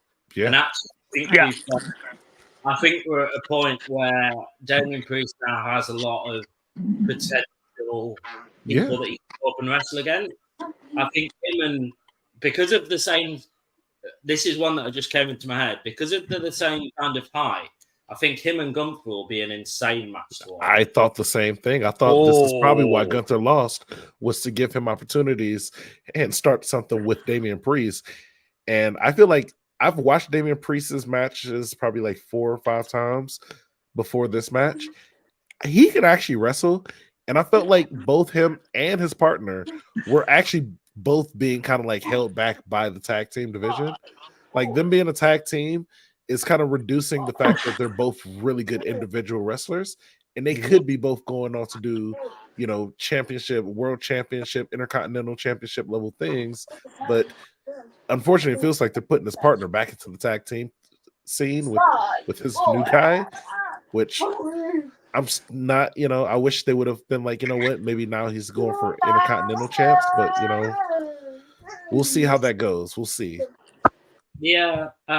So obviously there was the surprise at the end with the cash in, and I thought that was a great way to end the match as well. So I'm going to skip over the next match because I just think it was just probably one of the weakest matches of the whole of WrestleMania. So it was the street fight between the Street Profits. Oh yeah, I hated that match. The Final Testament. So the things that I liked about it were the things that I shouldn't like about it. So I liked that Triple came back and was a special guest referee. And I liked that Snoop Dogg was on commentary. So there were the 2 things I liked about the match. But that means the match must have been pretty crap, because it was. The only thing that I note down as things that were any good was that at one stage the kendo stick completely snapped in the middle, which I thought was great. You don't see that as much, or you don't see that really ever. To be honest, the kendo sticks broke in the beginning of the match, and they just kept using them. I'm like, this is a Philadelphia street fight. Get new weapons, guys. You guys are this. Do you go and get the tables? Yeah, here's my problem. You set this whole thing up as if it was actually going to be a good hardcore, like street fight type of match.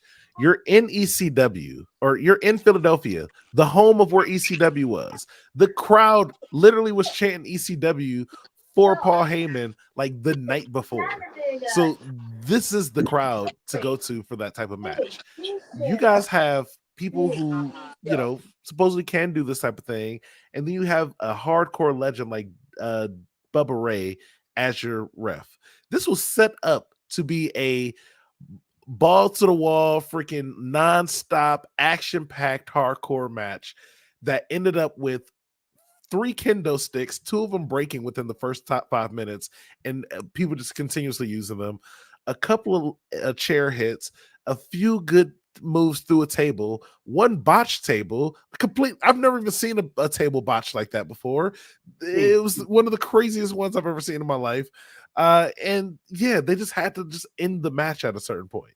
It was just like, please, just end this. The best part about it was Snoop on freaking commentary, not actually, like, I'm pretty sure he was either drunk or just too high to actually commentate properly. But that was still the best part of the match, was just listening to Snoop. Yeah, wasn't there? I don't know if I'm thinking of a different moment. Wasn't there like a table that was basically already broken before they got put through it, or something? I don't know if it was. So here's my confusion. It felt like it was a pre-cut table that they meant to like break super easily, but then they didn't set it up on the leg properly. So when they put them on there, the weight of the guy just kind of broke the table. Yeah, I knew it was something immediately. Like that. It must have either been like a pre-cut table, or it was like they really just set this table up horribly. I've never even seen a table just break like that. Like, I'm pretty sure it was pre-cut, or it was meant to be already broke, because like the moment they put them on there, it like snapped in that way.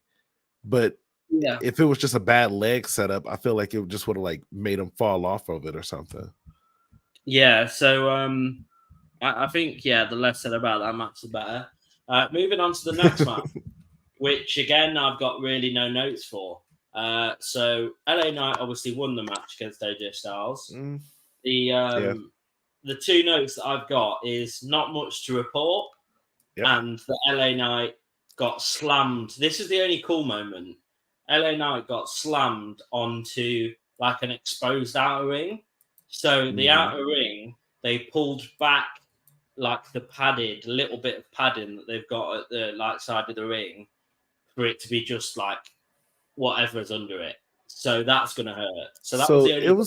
I would say that's a weird thing, because they're on an American football field, so there's grass underneath there, and like on top of the grass they have like a little thing to like make sure the grass doesn't get messed up, and I guess he just hit him on that part of it, which is like, that probably still isn't as bad as like a concrete slam. I don't think anything. It would have been impossible to get that, because there's no concrete in the area. There's just a grass field that they're on top of. So that's probably the one unfortunate part about that. Yeah, so that was literally the only thing that I had of that match. So I've got, LA Knight and AJ Styles, I gave it 2 out of 5. And I gave the street fight, I gave it a 2.5 out of 5. But only because of Snoop Dogg on commentary and Bubba Ray. Okay. If you take those things out, I would probably give that a 0 out of 5. Can we do negatives? Is that allowed?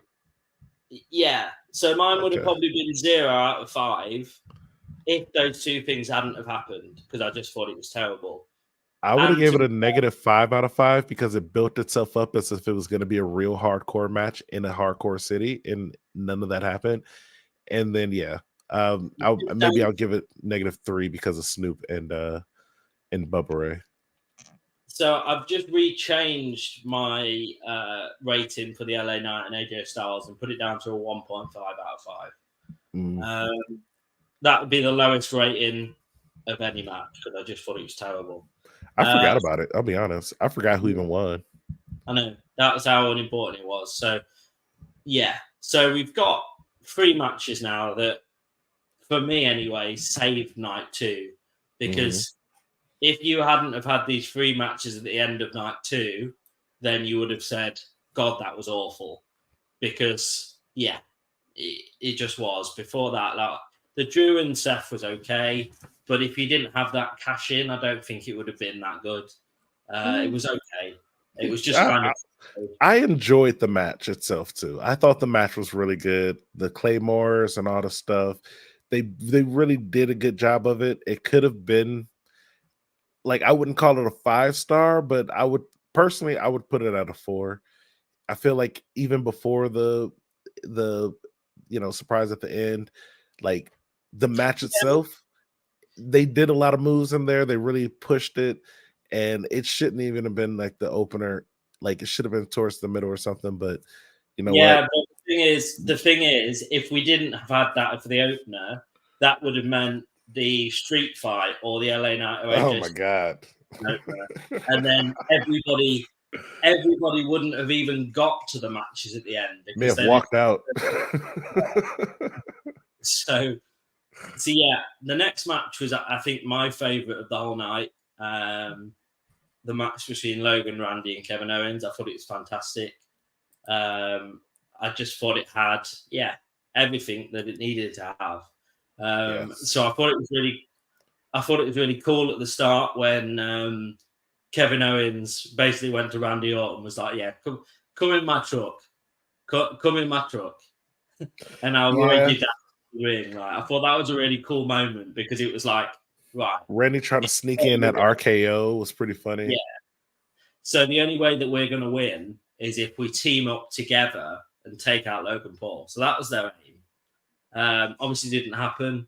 I think there was multiple spots where, it was really good, but I haven't noted them down. So obviously, then we got to the end where a big prime bottle came out, and we thought, here's. So what I thought at the time was, because obviously KSI had been RKO'd by Randy Orton a couple of weeks ago, I thought KSI was going to come back out of the prime can, do some shit to Randy Orton, and then Logan Paul was going to win. So that was my headspace. And then I Show Speed came out, and I was like, what's the point in that? It was just the most pointless thing ever. I thought it was funny. I think they're just trying to get younger audiences, and like they're trying to get that crowd that normally isn't watching it right now, like I Show Speed fans, which I'm in my 30s, so I don't follow I Show Speed. I don't subscribe to any of his stuff, but I'm sure he has a whole crowd of 15-year-olds and 13-year-olds who are like, oh my God, let me go watch the clip of this and get their YouTube channel a lot more views, because they also got to worry about the clips outside of the live stream stuff, the live stuff. So the clips online will get popular because of that. So I think you're probably right there. I just thought, in terms of like the storyline and in terms of like me and you watching it, it would be what's the point in that? Like, but for me, it was just like, oh, he's a streamer. They found another streamer. I feel like that's the extent of it for me. Like they could have replaced Speed with literally any other streamer, and it would have been the exact same thing. Yeah, I do see what you mean now. I didn't think of it in that, like, because obviously their most viewed clip now on YouTube is probably that moment where I Show Speed came out of the bottle, like, because it probably is. So I can see at least from that night, Yeah. So Logan obviously retained. Again, I thought this was my favorite match from night 2. It just was. Okay. I think my favorite may be the final, but that was probably like, because of the people involved in it, the moves that happened, how it ended. We may have actually seen Logan Paul get a finisher now. Like, I don't know if the frog splash is his new finisher, but he did it really well. It was probably one of the most extended like frog splashes I've ever seen, where he like pretty much touched his toes. Jumped out like an extra like 5 feet in the air just to slam him. Maybe that's his thing now, instead of just punching people with brass knuckles, which that's kind of illegal in 90% of matches. So that was my. So that was my favorite match in terms of like actual wrestling, like the best wrestling in a match. That I believe that was my favorite anyway. So the next match I thought was really good actually, with Io Sky and Bailey. I've not got many notes for it because I don't know. Clearly, at the end of this show, I'd had enough of watching it. So I haven't got any notes for that one really, other than Io Sky dominated the first part. It was a really fast start, and then Bailey obviously won the title. I will say my thoughts on that were Bailey's entrance was a little weird for me. It was all Egyptian themed, and I just didn't know what was happening. The match itself, it was a good match. I do feel like it went on a little bit too long, where I was kind of at the end like, okay, we should probably finish this up right now. But outside of that, I thought it was a good match. Maybe that could have been an opener or something, but I don't think you want to do 2 women's matches as the openers for both nights. I feel like that kind of sets a certain tone that is a little bit weird. So I get that, but maybe even replace that as night 1's opener and then have, replace Rhea's match as that one at night 2. Yeah, that's a good shout actually. Yeah, I think that's a really good shout. So, from what I can remember, I remember that being a good match. So, let me get to the main event, of course. Snoop Dogg came out first to announce the attendance, which was 72,755. But we know how good WWE are at putting more in attendance than actually is there. So, whether it actually is that number, obviously it might be, but they're also all known to botch attendances. I will say though, like it's kind of weird for them to brag about the attendance numbers on both the nights because, realistically, everyone who was there at night 1 would expectedly be there for night 2. Like, there's not going to be like the crowd is just so much smaller on night 2, or the crowd is 2 times bigger on night 2. Like, no. You probably can't even buy individual night WrestleMania tickets. They probably make you buy both nights. So maybe you just show the attendance record at the end of night 2 versus bragging about it night 1, night 2, and then the next day on Raw where you're at the same arena. Or no, you guys are in the arena next door. You're just in the basketball arena this time. And now it's now over 3 nights, we've had 200,000 people. Like, oh my God, bro, let it go. Like, you're in the same city. We get it. I think that it would have looked better for them for Snoop Dogg to come out at the end and say the attendance of both nights was da-da-da-da-da. Yeah. That would have looked better than just saying going mad on 2 nights, if that makes sense. Yeah. I thought that was a little bit much for me. Like, you guys are going crazy 2 nights and then 3 nights in a row if you count Raw, which, I was like, okay, we get it, guys. People like wrestling. So I thought actually in the match that they both came across really well. Obviously, we had the 2 major surprises of John Cena coming back and The Undertaker coming back. Obviously, he finished the story. Spoiler alert, if you didn't already know that. I'm sure you already did. He finished the story. Yeah. So, yeah. You got to say it with a lisp. I don't really think there's an awful lot to talk about, really, because it's been talked about and talked about and talked about and talked about. So, yeah. One of the most expected WrestleMania victories I think I've ever experienced in my life. To the point where I honestly, towards the end, I was like, I kind of hope Roman wins just so everybody online can be proven wrong. I just thought it would be funny to just prove everybody wrong because it's like, oh, we all think this is going to happen. Oh, it's going to finish the story. Oh, psych. I just thought that would be funny, but or if somebody cashed in on Cody right after he wins, he wins and it's like a 5-minute reign, just instead of it happening McIntyre, it happens to him. That would also be funny to me, but only because people online would be so upset about it. So that was my troll thought while watching. So we've got to the end of WrestleMania. Kyle, since you've not been here. Have you ever any overarching thoughts of WrestleMania? Yes. Sorry, my head's a bit baffled after all that.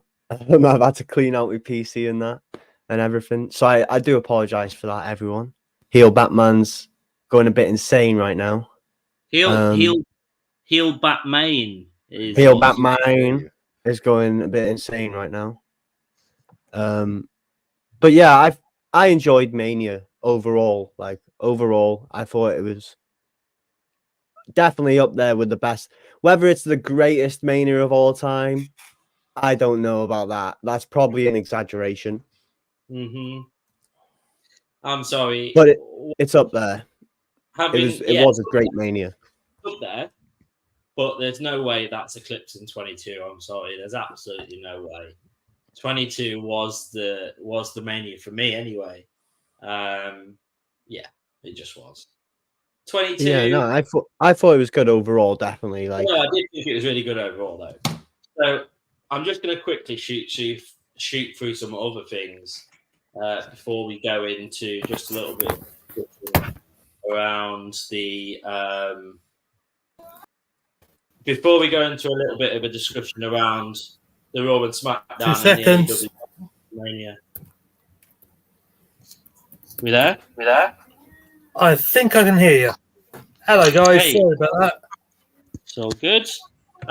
So these are the things in the world of wrestling that I've watched since WrestleMania that aren't involving like main brand stuff. So I watched the CM Punk interview where he's on MMA Hour. I thought that was really good. I thought he came across really well. Obviously, he spoke quite frankly about his time in WWE, like since his return. He spoke frankly about everything that happened in AEW. Didn't really say too much. He kept a lot kind of because apparently, from what I could read between the lines, quite a few NDAs were signed between AEW, Punk, and everything surrounding that whole. I think he said he didn't sign anything, didn't he? So, when I was watching the pay-per-view, when I was watching the interview back, at one stage he said, "I cannot tell you this next part of what you're asking me because some NDAs have been signed." So he didn't say I don't that remember he him saying signed that. any NDAs. So because obviously he didn't say whether an NDA had just been signed by someone else and he couldn't speak about it, or he. But he literally said everything that happened, though. Like from what I saw, like he said he spoke about it. He did say open about it, but there was, like I say, at one stage there was part of the interview where he was asked a question and he said about the situation, and he said, "I can't tell you that. I would like to tell you, but I cannot because of some things that have been signed." So what was that question, though? Like, so it's something around the situation. I can't remember off the top of my head.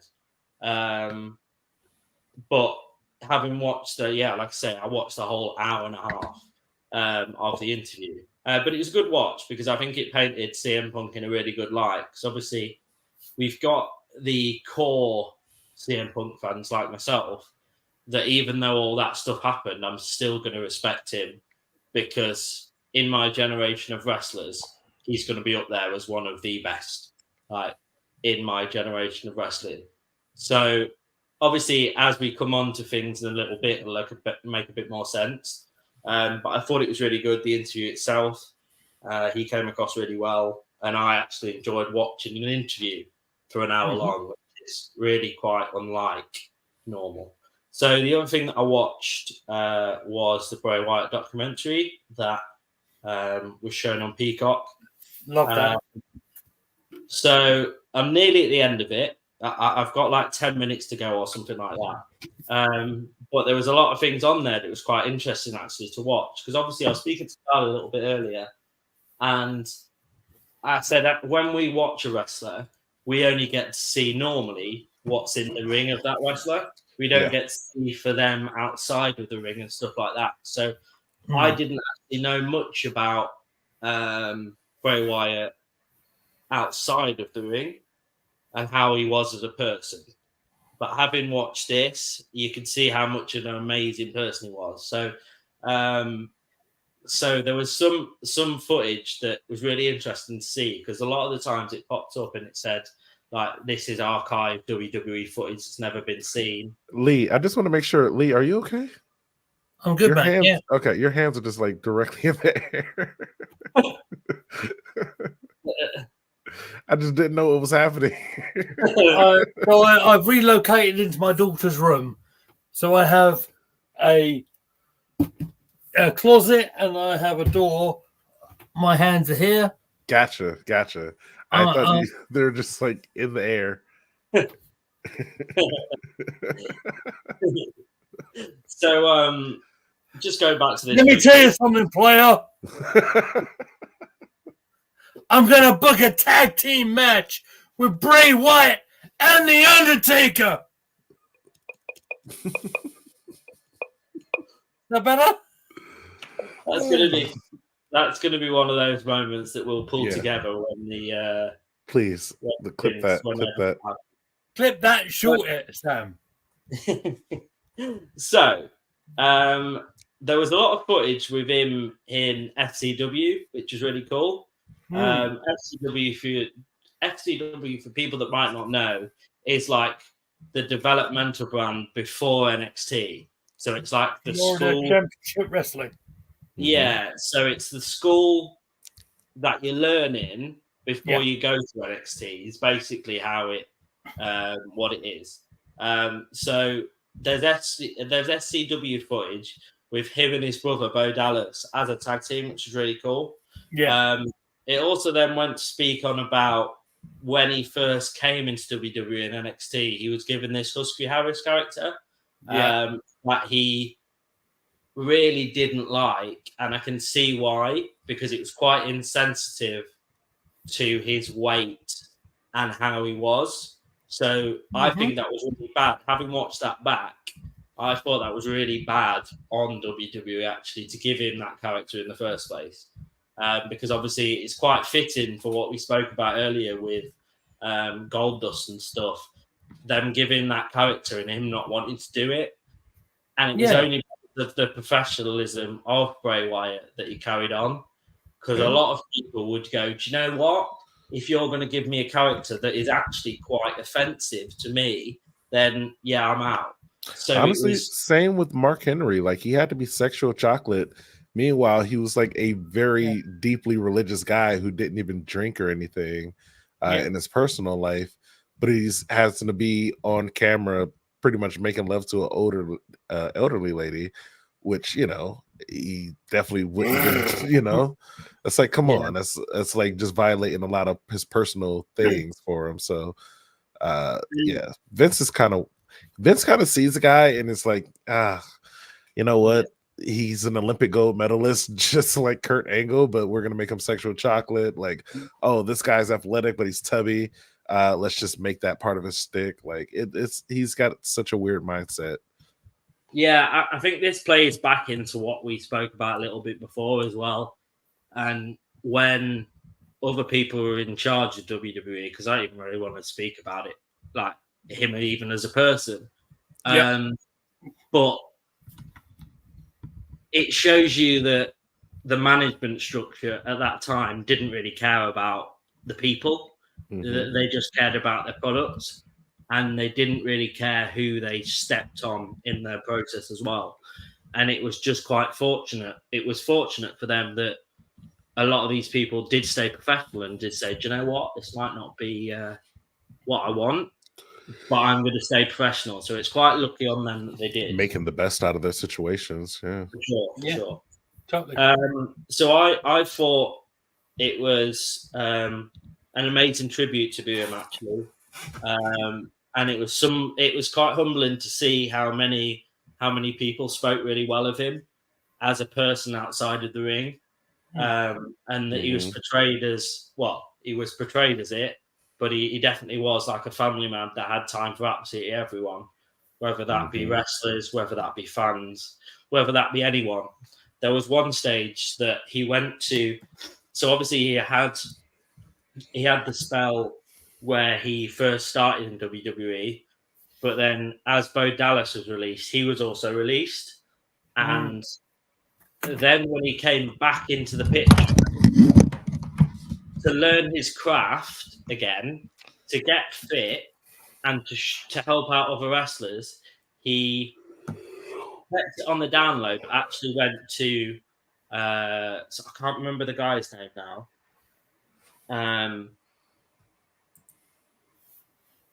But Natalia has a wrestling school with someone else, and he actually went off his own back and turned up at this wrestling school where there would be like wrestling really amateur, like really like wrestlers starting off.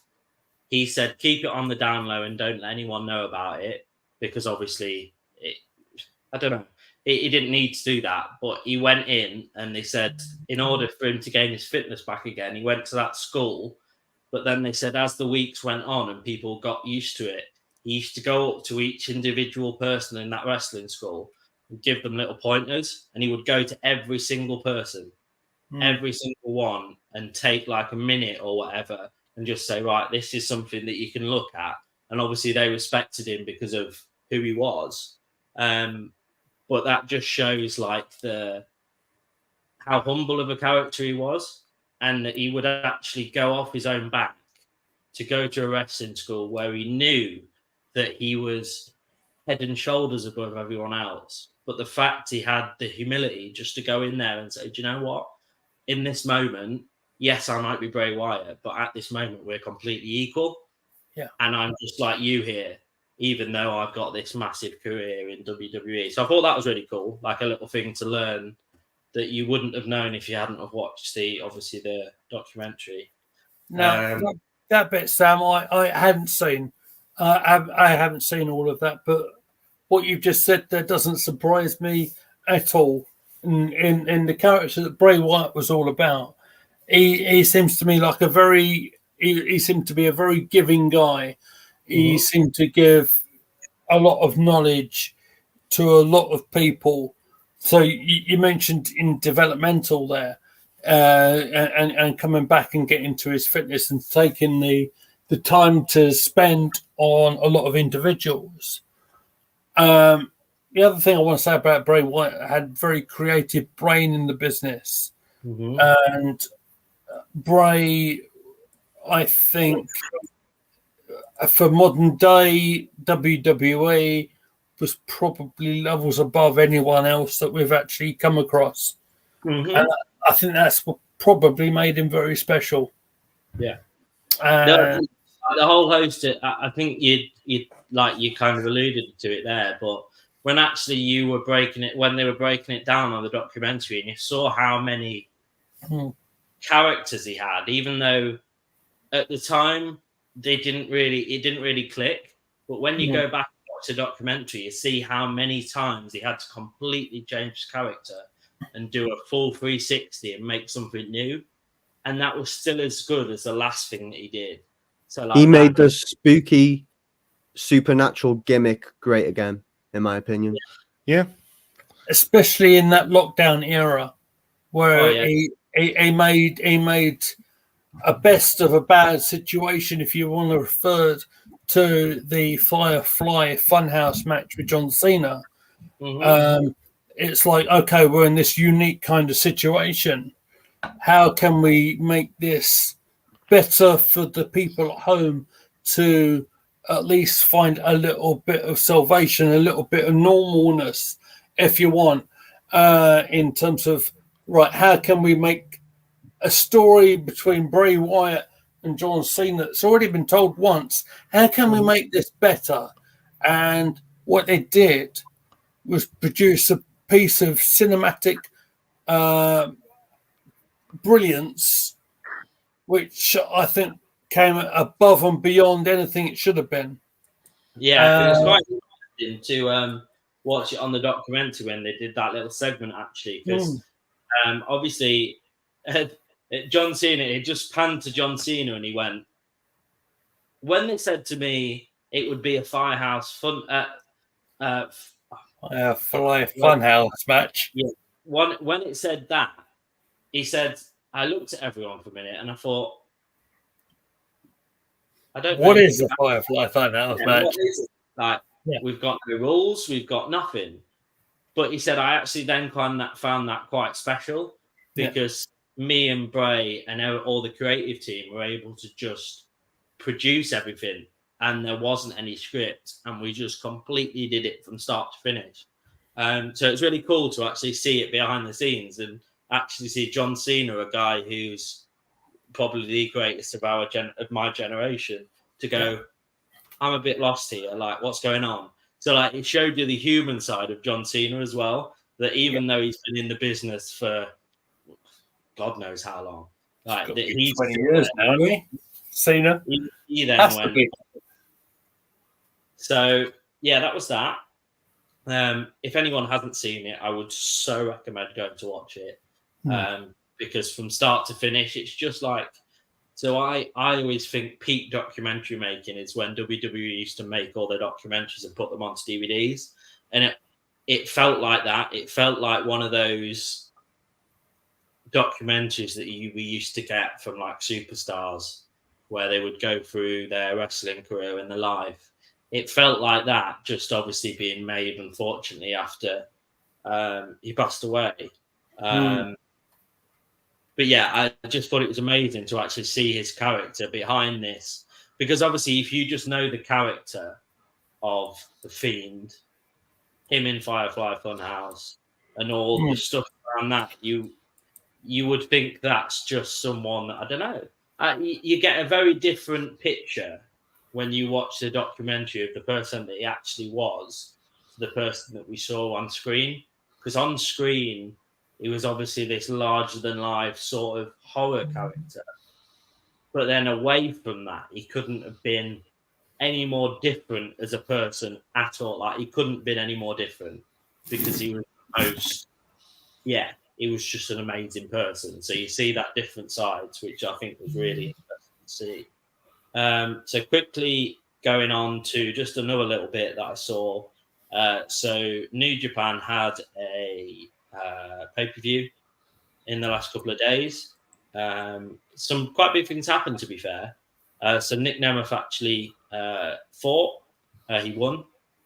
Zack Sabre Jr. also retained, but he was facing Matt Riddle. So that was basically some people would call that a dream matchup because of obviously they're both very technical wrestlers. So it probably was, but obviously I didn't see it. But then also the big news from that is that Jon Moxley is now IWGP champion, defeated the former champ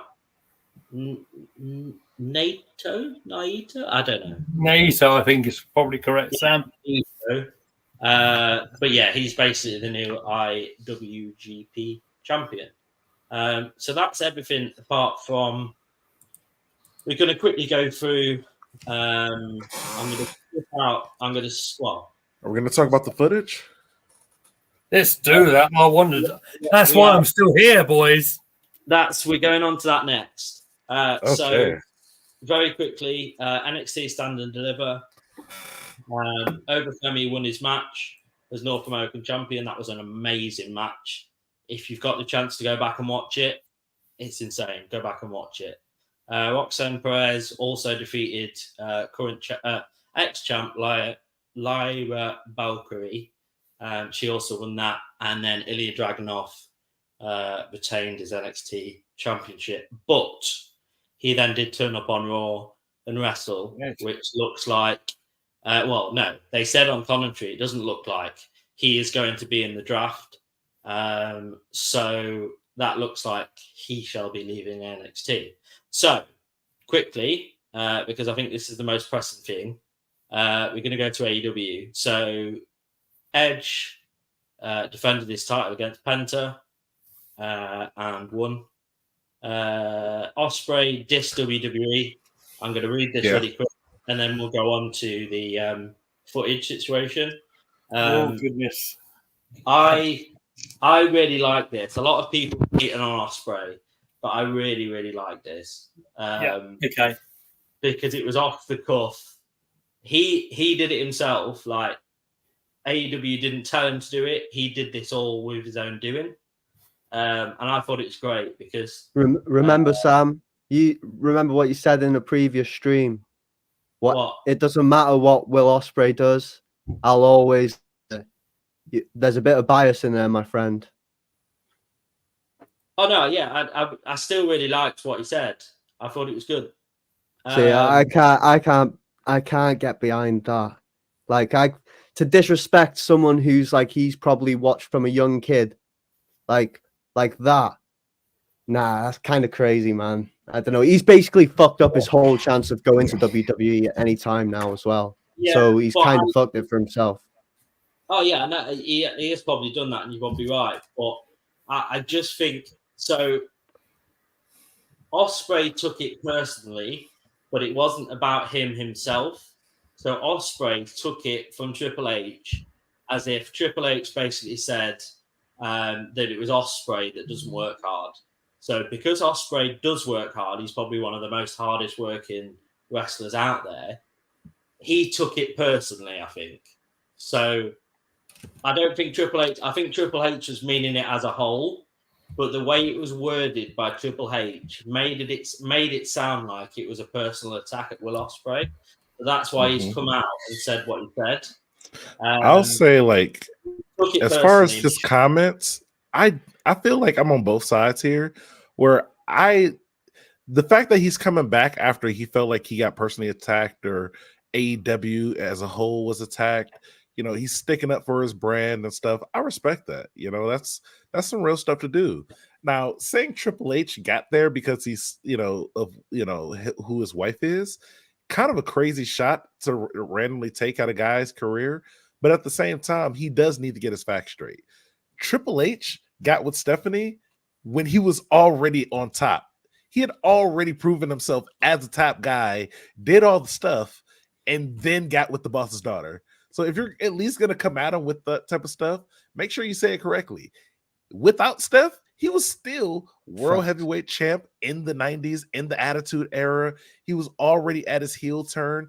DX, the second DX had already started when he was with Stephanie. Like, he had already had Road Dogg, freaking Mr. Ass, and X-Pac on his side at that point. He was on top. Like, he was already that guy. That just got him to be the guy in the building, like behind the scenes. Like, now 20 years later, he gets to be who he is now. Without that, he would probably still be, I don't know, The Rock or Stone Cold Steve Austin. Still two guys who were like well known for being like the greatest of their eras or greatest of all times at that. So, like, if you're gonna talk about him being like that, bro, get your facts straight. Before Steph, he was still one of the greatest ever. Like, regardless of how you feel about him being a heel or whatever, he had moves in the ring. He could talk. He did like incredible things. Like, he built up other wrestlers, even though he had his reign of terror. Like, he still did all the things you needed to do to be considered one of the greatest wrestlers of all time. Him being with Stephanie, like, they didn't even make that a real life thing. They just made that a storyline until like what, 5-6 years later. So, you know, that's what I'm just gonna say. Get your facts straight if you're gonna come at Triple H. You know, that's all I gotta say. Yeah, bruv. Sorry. Yeah. So had I'm to defend my boy right quick. Yeah, so I'm not disagreeing with that part, but I do think as I've looked into it a little bit more because I wanted to get the story from what he said about like Triple H and why he's there. That was rubbish. Like, everybody knows that. But Triple H did make it sound like he was firing that straight at Ospreay and saying that Ospreay and everyone like him doesn't work hard. So that's why you got really annoyed. Yeah. Because Ospreay is one of those guys that travels everywhere. He does independent shows. He travels to the UK and back just for AEW. Yeah, but Triple H is Triple H. You can't disrespect. Triple H can say what he wants about me. I'm not saying anything bad about him. I would say, like, that's, again, Sam, that's why I respected him making the comeback. Like, saying something back, respect it. I just know if you're going to say something back, be accurate about what you're saying. That way, it doesn't come back as you just being kind of like a salty little brat. Yeah, so I think people are focusing on that. Obviously, as they're right to do, people are focusing on that, which what will the focus be on? But I think he took it to heart too much. It probably was fired at him, but that still doesn't give you right to make up loads of shit. Yeah. Right? So I'm half and half, because obviously I really like him. I can see exactly why he's done it. I can see why, but he could have left out what made him look better. He could have left out that stuff about Triple H, and directly said, "Look, Triple H, if you're going to accuse me of not hard working, I've gone to Japan, I've done this, I've done that." But I think he could have taken that first bit out, and that would have been fine. So I imagine when he looks back on it, he'll have gone, shit, yeah, I should have taken out that first bit about Triple H and just addressed him still and said, look, if that comment's about me, then here's my reason for not. But yeah. You don't have to like tear down the other guy to build yourself up. And I feel like that's the route he went. And probably like, oh, in the heat of the moment, I'm upset, whatever, F Triple H, I'm going to say whatever I want to say. But like, if he would have had like, I don't know, a little bit of time to rethink, like to calm down before making a statement, he probably wouldn't have, you know. Yeah, even if he'd have said F Triple H, it would have probably looked better on him than what it does now. Yeah. Yeah. Like, you know what? He's old. He doesn't know us. Yeah, go ahead. For those who you think Ospreay's comments were not scripted, come on now. Yeah, come on now. Tony. Those are straight from Tony Khan's mouth. I don't think Tony's been gunning for him all week. There you go. I'm gonna cut a promo on Tony Khan right now, I think. So, those of you who think Tony Khan hasn't had the best of weeks, yeah. If you want to script one of the world's greatest wrestlers into a shoot comment against Triple H, look, mate, I don't think that's going to go down particularly well. Honest to God, Will, you don't need to be doing that for yourself, because Will Ospreay is, without question, one of the very best that do the grappling at the moment.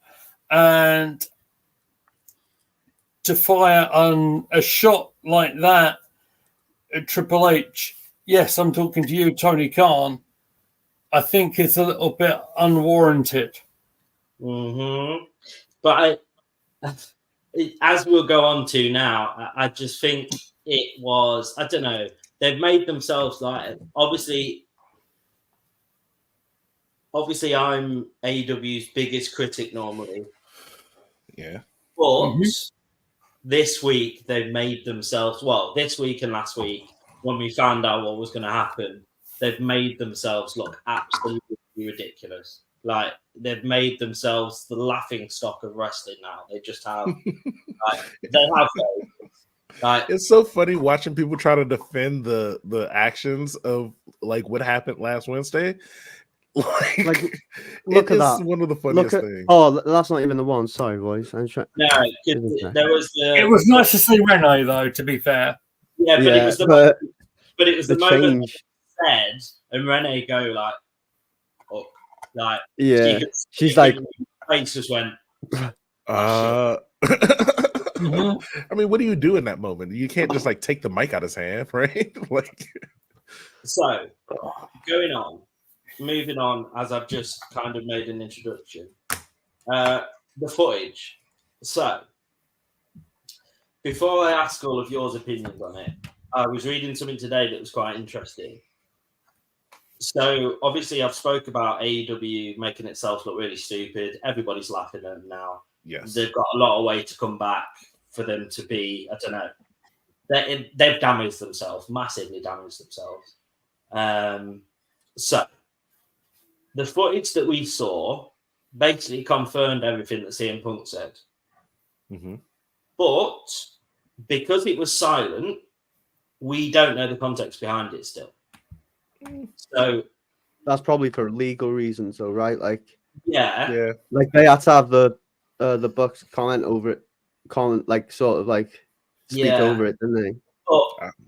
But that's the in fairness, Cole, to you there, mate, it's probably legit CCTV footage that wouldn't necessarily have a microphone like to it, right?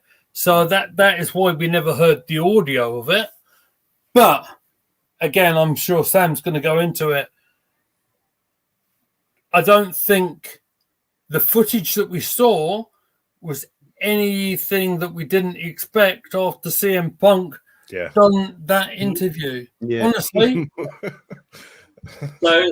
So for anyone that didn't really see the interview, because obviously, like I say, I watched it in full. So basically what kicked off was that CM Punk was kind of just minding his own business and kind of just preparing himself. I think he was in like the I believe, I hope I'm getting this story right, but I believe he was going to go against Samoa Joe that night.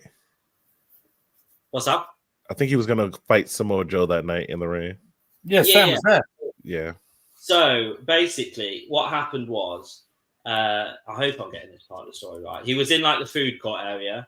He was eating a meal, just kind of chilling out before, obviously, the pay-per-view kicked off. And Jim Ross, am I right in saying that he's the commentator for AW? No. One of the commentators for AW. Yeah, so the story was that he came up to CM Punk while CM Punk was eating and said, look, you really need to sort this out. Like, Jack Perry's going mental. Oh, that was Schiavone, mate. That's Tony Schiavone. Yeah, that's it. So that I'm right in saying. I knew I'd got something wrong. So he basically came up to CM Punk and said, Jack Perry's going mental. CM Punk said, can't you sort it? He said, no, you've got to sort it. Because obviously he was more like, he's a lot more experienced than basically all the AEW's like staff and commentators in dealing with this type of stuff than anyone else. So obviously they went to him as like a trusted person. So he basically said, his words were, I can sort it, but you might not like the way that I sort it. But if you want me to do it, I will. But again, you might not like the way that I'm going to sort this situation. And they said, oh, yeah, you've got to come. You must come and help us. So he basically went up to Jack Perry and said, look, I'm not coming here to like say you're doing anything wrong. I've just been approached and said something's going off. We all need to stay really professional as we can. It'd be best if we just try and diffuse this here. Jack Perry then said something, I don't know what it was, to CM Punk, and then kind of wouldn't stop what he was doing. So then CM Punk thought, well, there's no way other to sort this than to get in his face, which is what happened. So, yeah, it just makes them stupid, because if they had footage of CM Punk doing anything other than what he'd said, then they would probably play it. Yeah. But even they knew that he'd done nothing wrong. So I don't know why they did it. It just seems so stupid to me.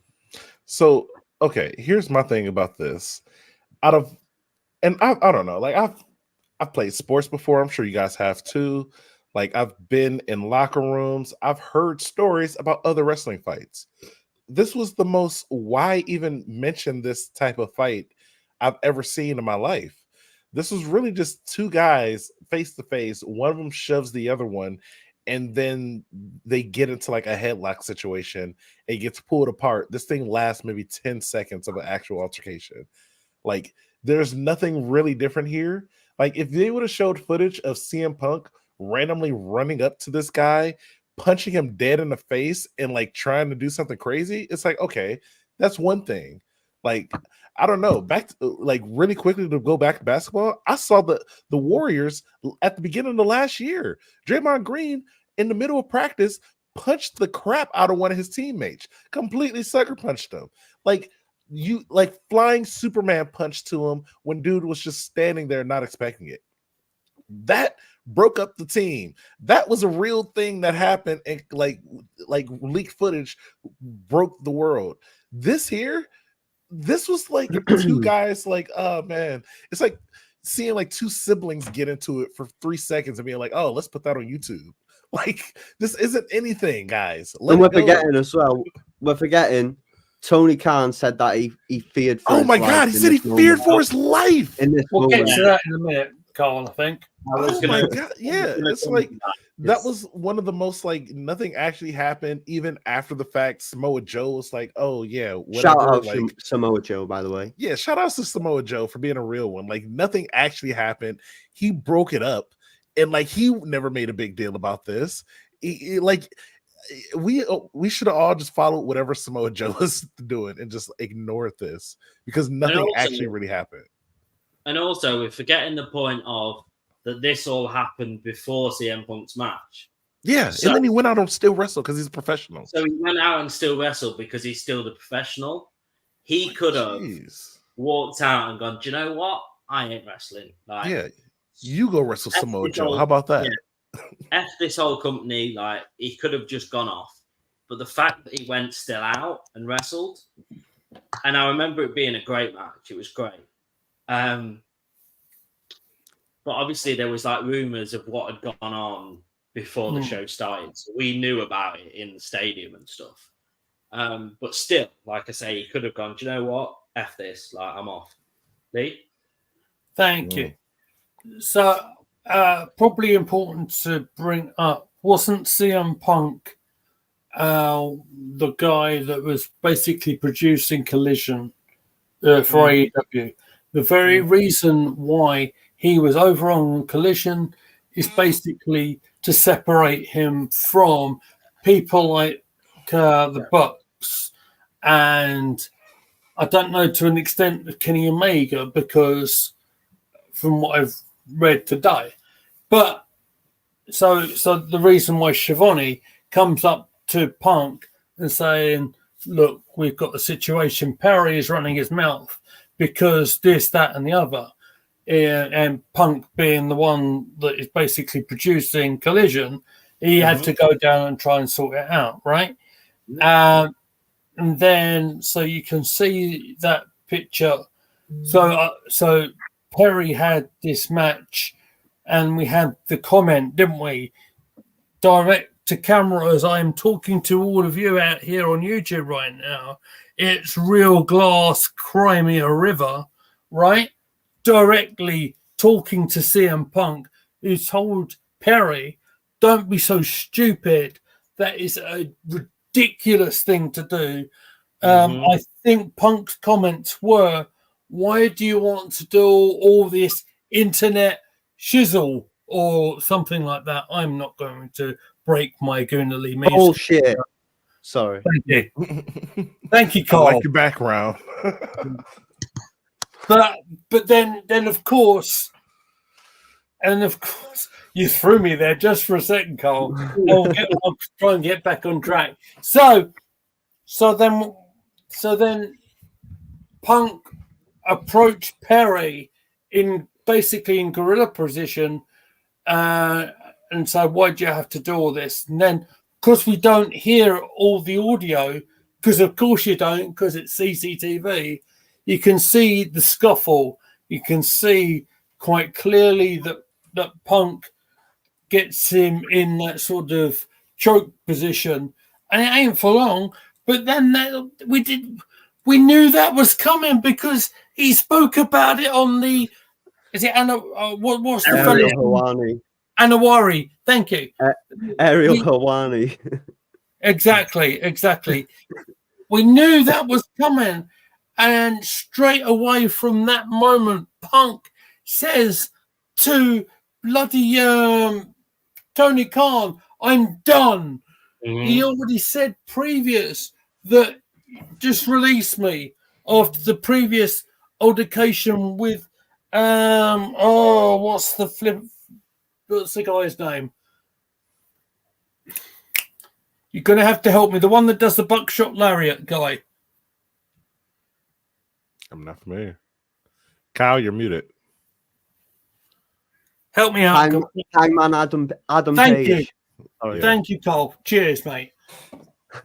From when I was like, teamwork, baby. teamwork makes the dream work, everybody. That's what it's all about for life. So when Page cut that promo and Punk is already saying, look, this ain't good for me. Look, just release me, let me go. And he wasn't allowed to go. And then Punk is trying to deal with this situation at Wembley Stadium after that dark match and just before he's about to tear it up with Samoa Joe. Did you expect anything else, everybody? Did you? So just to add a bit of context, I think it's important here. So, like, if you're not up to date with all the AEW type stuff, when CM Punk came into AEW, he was told that eventually the plan was to split the brand up into different shows. He would figurehead a Saturday night show, which was called Collision, and he would basically have full reign of that show. He was given that promise. So the reason why he didn't want to get involved in the altercation with Jack Perry in the first place is he said to the people that came and got him away from eating and said, it's not really my problem. Like, I've been sent on Collision to be away from all this like stuff that goes on. So keep me away from it. And on the night of All In, Jack Perry basically said they hired a rental car, which was the car that he went through the glass on. But Jack Perry wanted to absolutely smash up the car. And CM Punk said, don't be so stupid. If wrestlers smash up rental cars, rental companies are not going to want to rent out cars to wrestlers. Makes so don't sense. be so ridiculous. oh yes, Sam. Yeah. Did you spoke about New Japan, didn't you? Was it Yes. on New Japan that Jack Perry wore the Crimea River jacket and that? Like, when was that? That wouldn't surprise me in the slightest, to be honest with you. He came out full Punk. I seen a picture of him with like the flag, like with Punk's you know, like his flag thing, his colours. I missed that out. It's a good point you said that. His I star. did see that. When Do I you was reckon reading that helps the company though? Does that help either anyone up in Japan? Does it help Tony Khan? Does it help AEW? No, it doesn't. And the fact that they aired the footage on AEW television for someone, first of all, who's working over on the other side in WWE, and oh wow, look at that. And for another guy, of course, they're trying to bring Perry back, and then and this footage is aired in an effort to promote the Bucks against FTR. Really? Is that the best you've got? Tony Khan, if you just want to listen to me for just a little minute, for someone who's been watching wrestling all my life, more than I've been watching this team that I wear the badge of, right?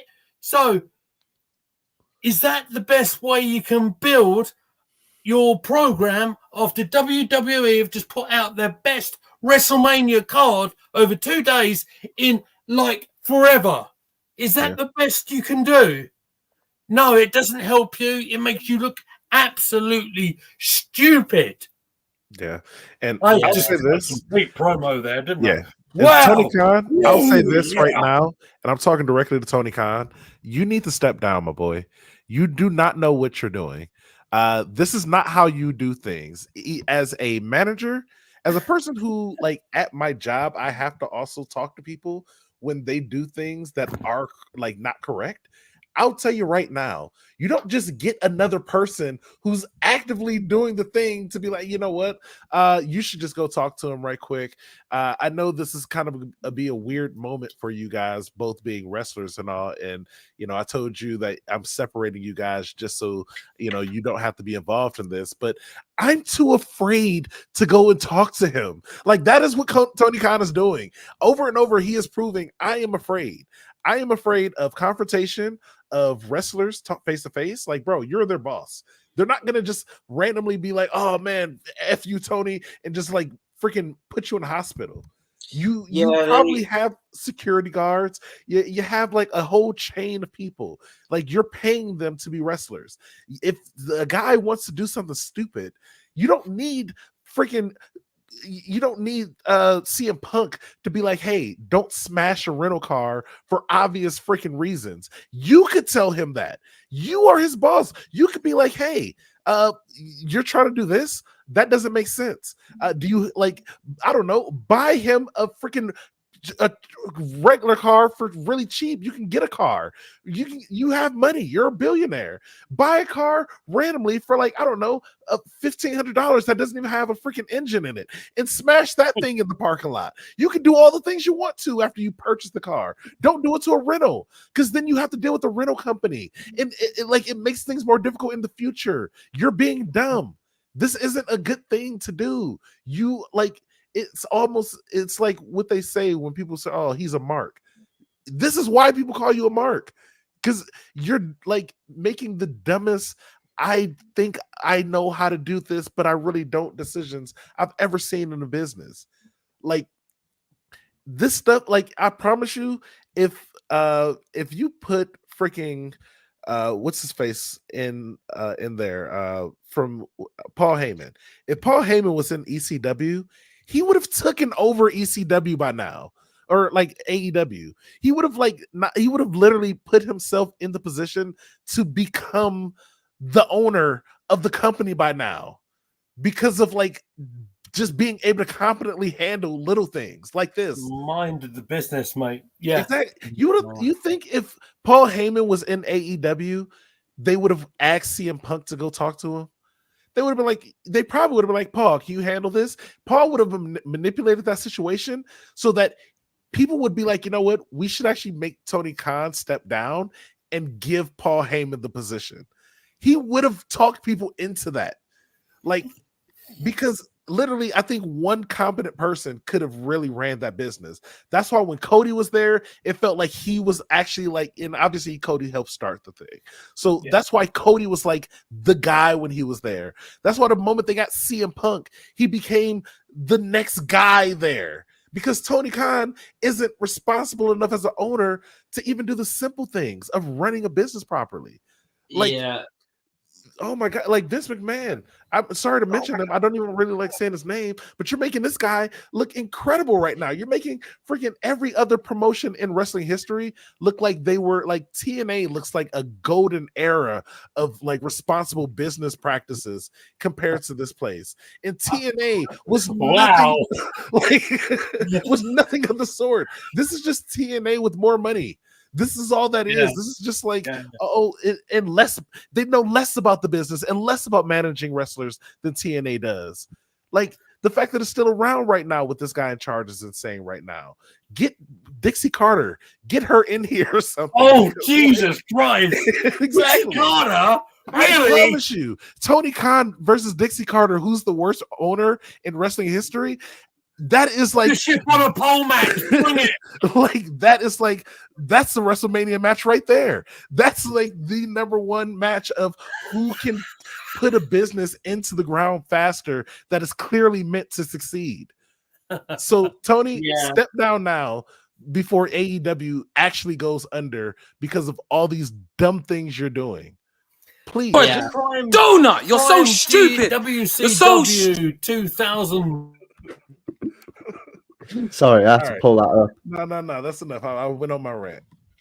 So yeah, I just think obviously we knew before that Tony Khan was just a billionaire, but these actions over the last couple of days have shown us he's just a billionaire as well. Like Never had a job in his life.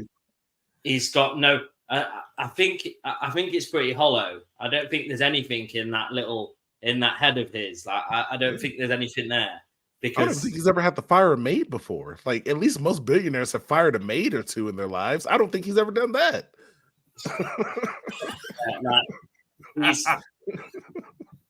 I am obviously a really big fan of AEW, but I don't even know how they get themselves out of this hole now. I really don't. Because any chance that they ever had of being in the same, same conversation as WWE has just now completely been squished. They've just made themselves as a company. They've just, I think, as far as saying, in the time that they've been around, they've done some amazing things. Yeah. But I think they've reversed all of those amazing things in a week. Oh, it can be sorted out, though, Sam. It can be sorted out. I mean, a week of stupidity can be sorted out with some good television product. Yeah. And I'm sure the company AEW have got the talent on their roster. Oh, they have. They do. They definitely do. Yeah, they do. The only thing they've got going for them at the moment is they've got a really stacked dynasty lineup. Like they've got obviously that match between Ospreay and Bryan Danielson, which is just going to be amazing. That'd be incredible, mate. It will. They're just lucky that they've got lots of talent that they can kind of make this go. They'll want to try and make this week go away, if that makes sense. But obviously they won't because it's just in everyone's heads. But they're just lucky they've got a load of wrestlers that can, in the future, just carry on what they have.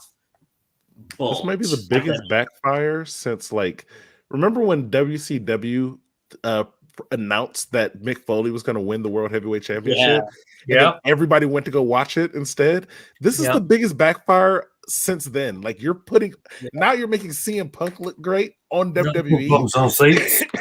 Like, he didn't even have to try. You're just he's the first wrestler to appear on WWE and AEW at the same time. Exactly. Like, bro, you just made this guy look even better, just like they made. I don't even know what's worse. Is this worse than the Mick Foley situation? Because that helped them lose the Monday Night Wars. This is helping them just like stay on top at this point. Like, I feel for Tony Schiavone because he went through it. He was there on that Nitro. It's like he's had an episode of PTSD, and it's like, I can't believe this. It's like that night where Hogan put his boot on Jeff Jarrett for Warrior 1, 2, 3 on that night where everything seemed to go wrong. I think it was Batch of the Beach, if I'm not mistaken. It's like one of them nights that you just can't quite believe what you're actually seeing, and it seems like a long way back for AEW. The roster has got the talent to come back.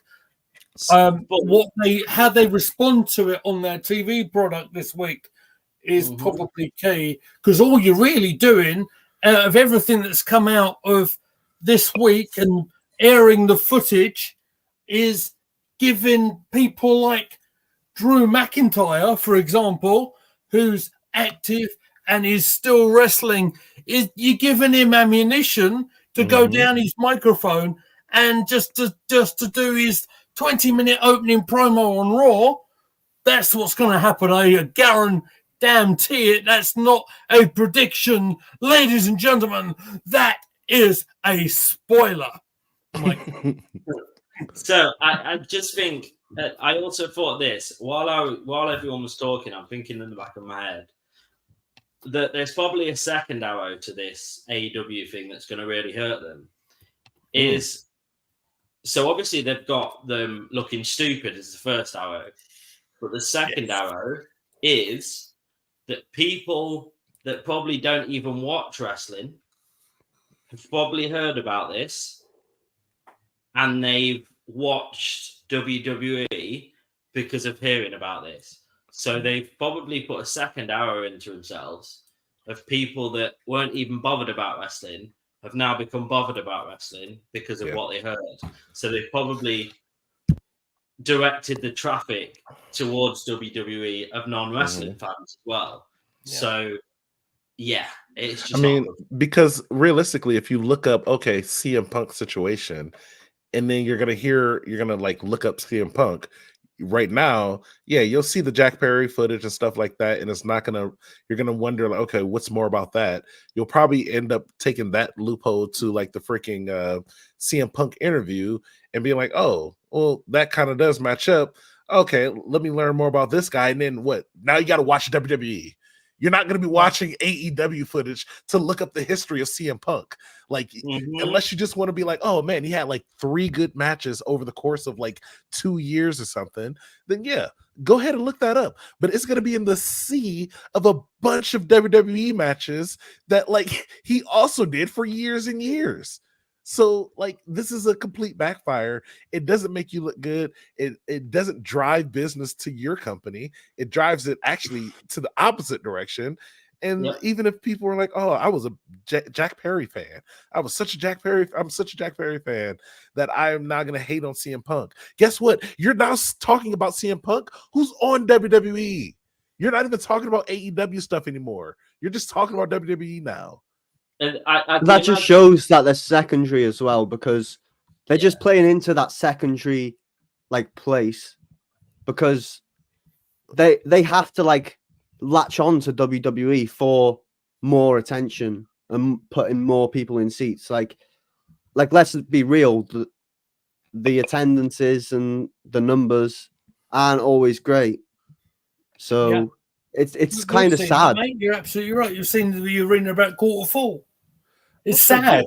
Give TNA a little bit of time to build back up. They can be number 2. You know, I don't even want to really count NXT AEW as number friggin' 2 right now.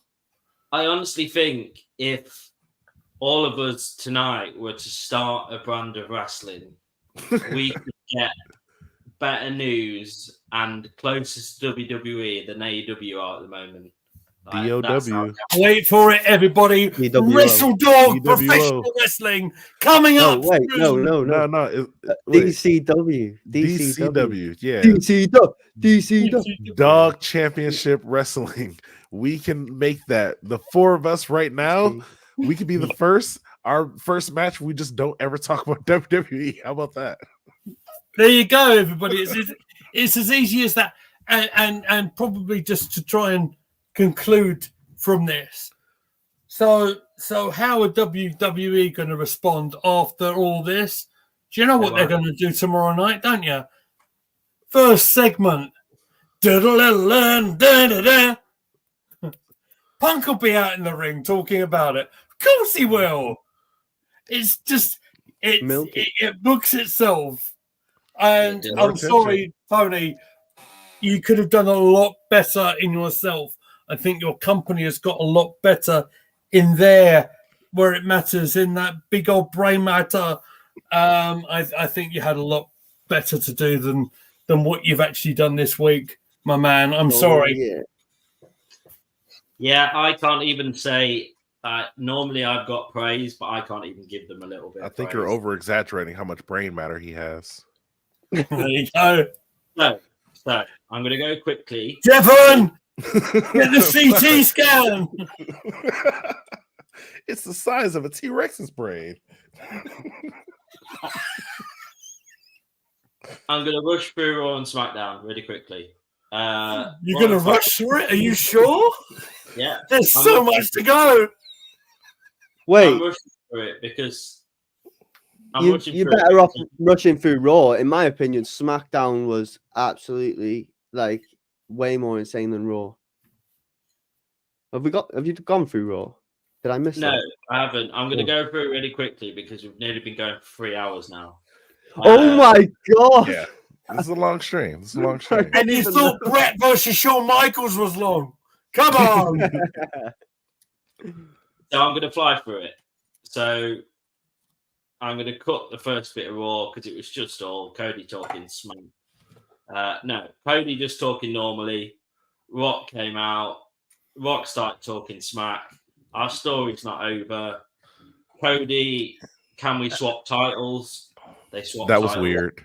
that was a weird reference moment. to If you have your one, if you have mine. there's actually, hey Devon, there's actually a reason for that, and I didn't know until I came across. I can't remember what Facebook page it was, but they posted the explanation for that, and it was that this like segment actually happened back in 2013 or something with Rock. I've seen this. Yeah, I've seen this.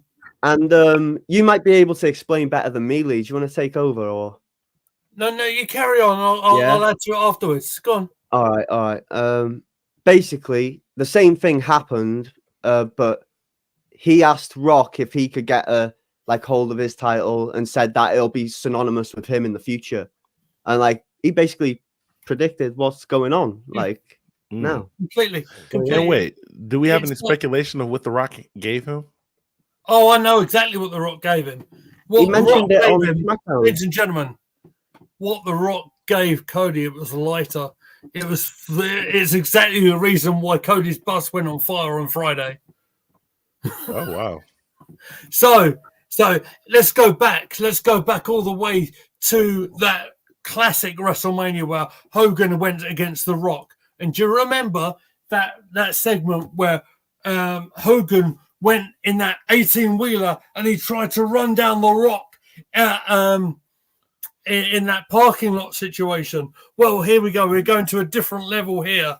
Rock, what he decided to do, he tried to put Cody off his game. He tried to put his bus alight with a flick of a switch like that, and he tried to kill Cody Rhodes. That's exactly what he tried to do, ladies and gentlemen.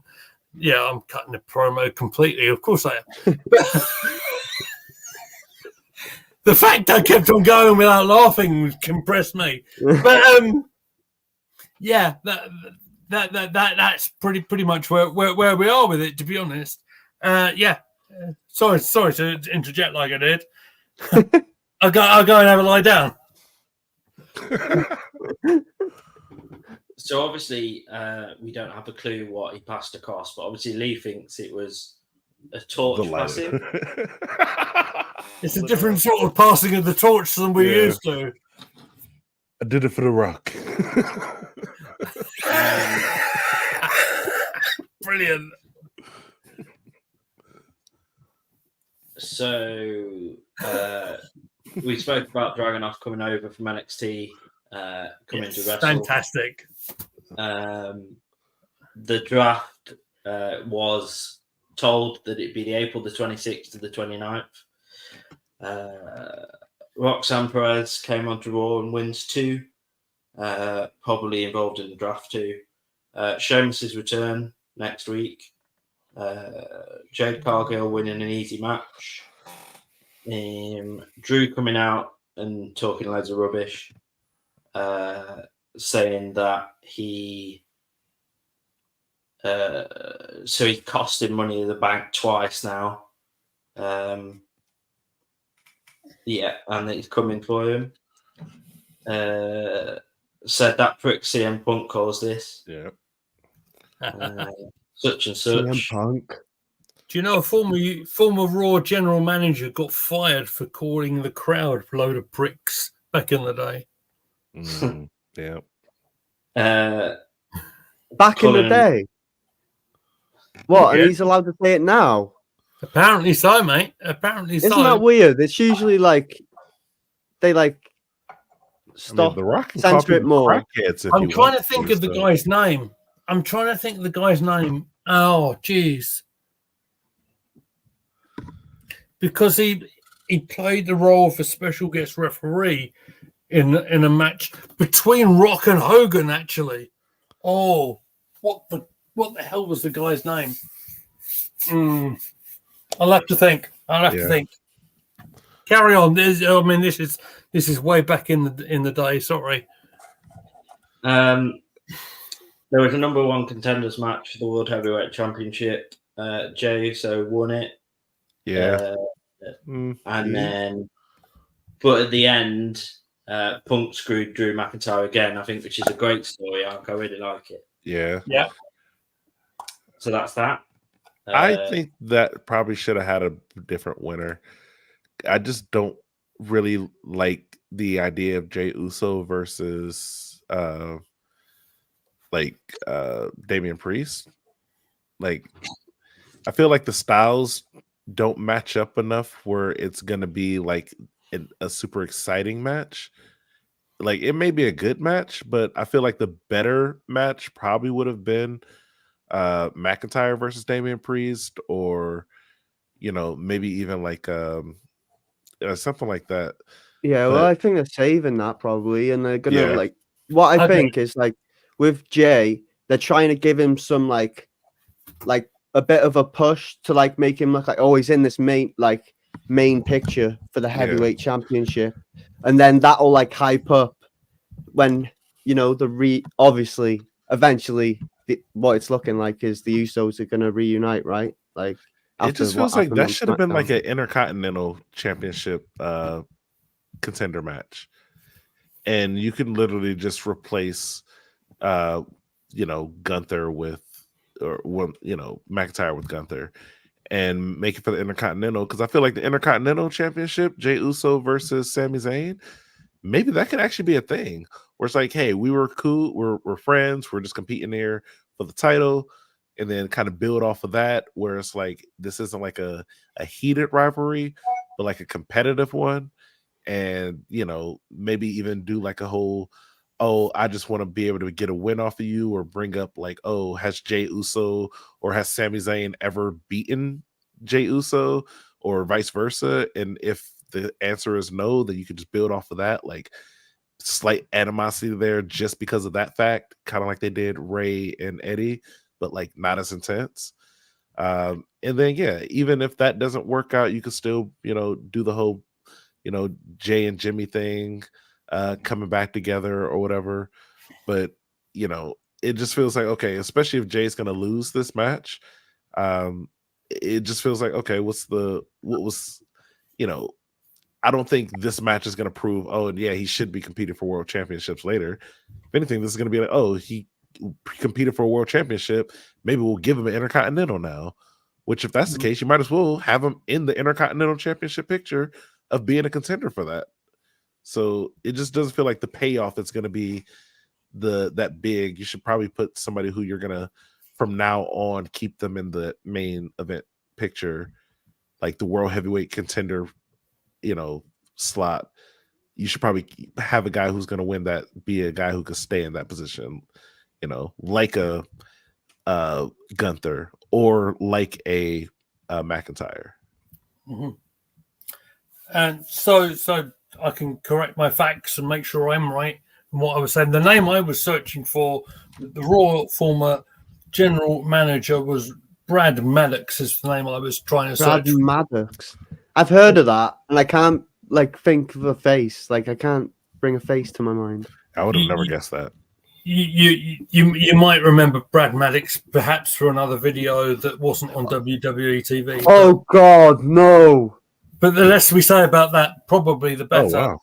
And the former referee, the referee in the Rock Hogan match that we're talking about was Sylvain Grenier, of course. That screwy referee, of course, that ended up being the member of La Resistance, of course. Shout out Rene Dupree, by the way. I love his podcast. Exactly. It seems like our host has disappeared for the moment, so maybe I should take the reign for a little bit and maybe take up where we need to go in terms of a big episode. I don't know if there was much more to talk about really on SmackDown, on Raw, but I think perhaps we should probably go over to SmackDown before we hit over 3 hours on this podcast. Yeah.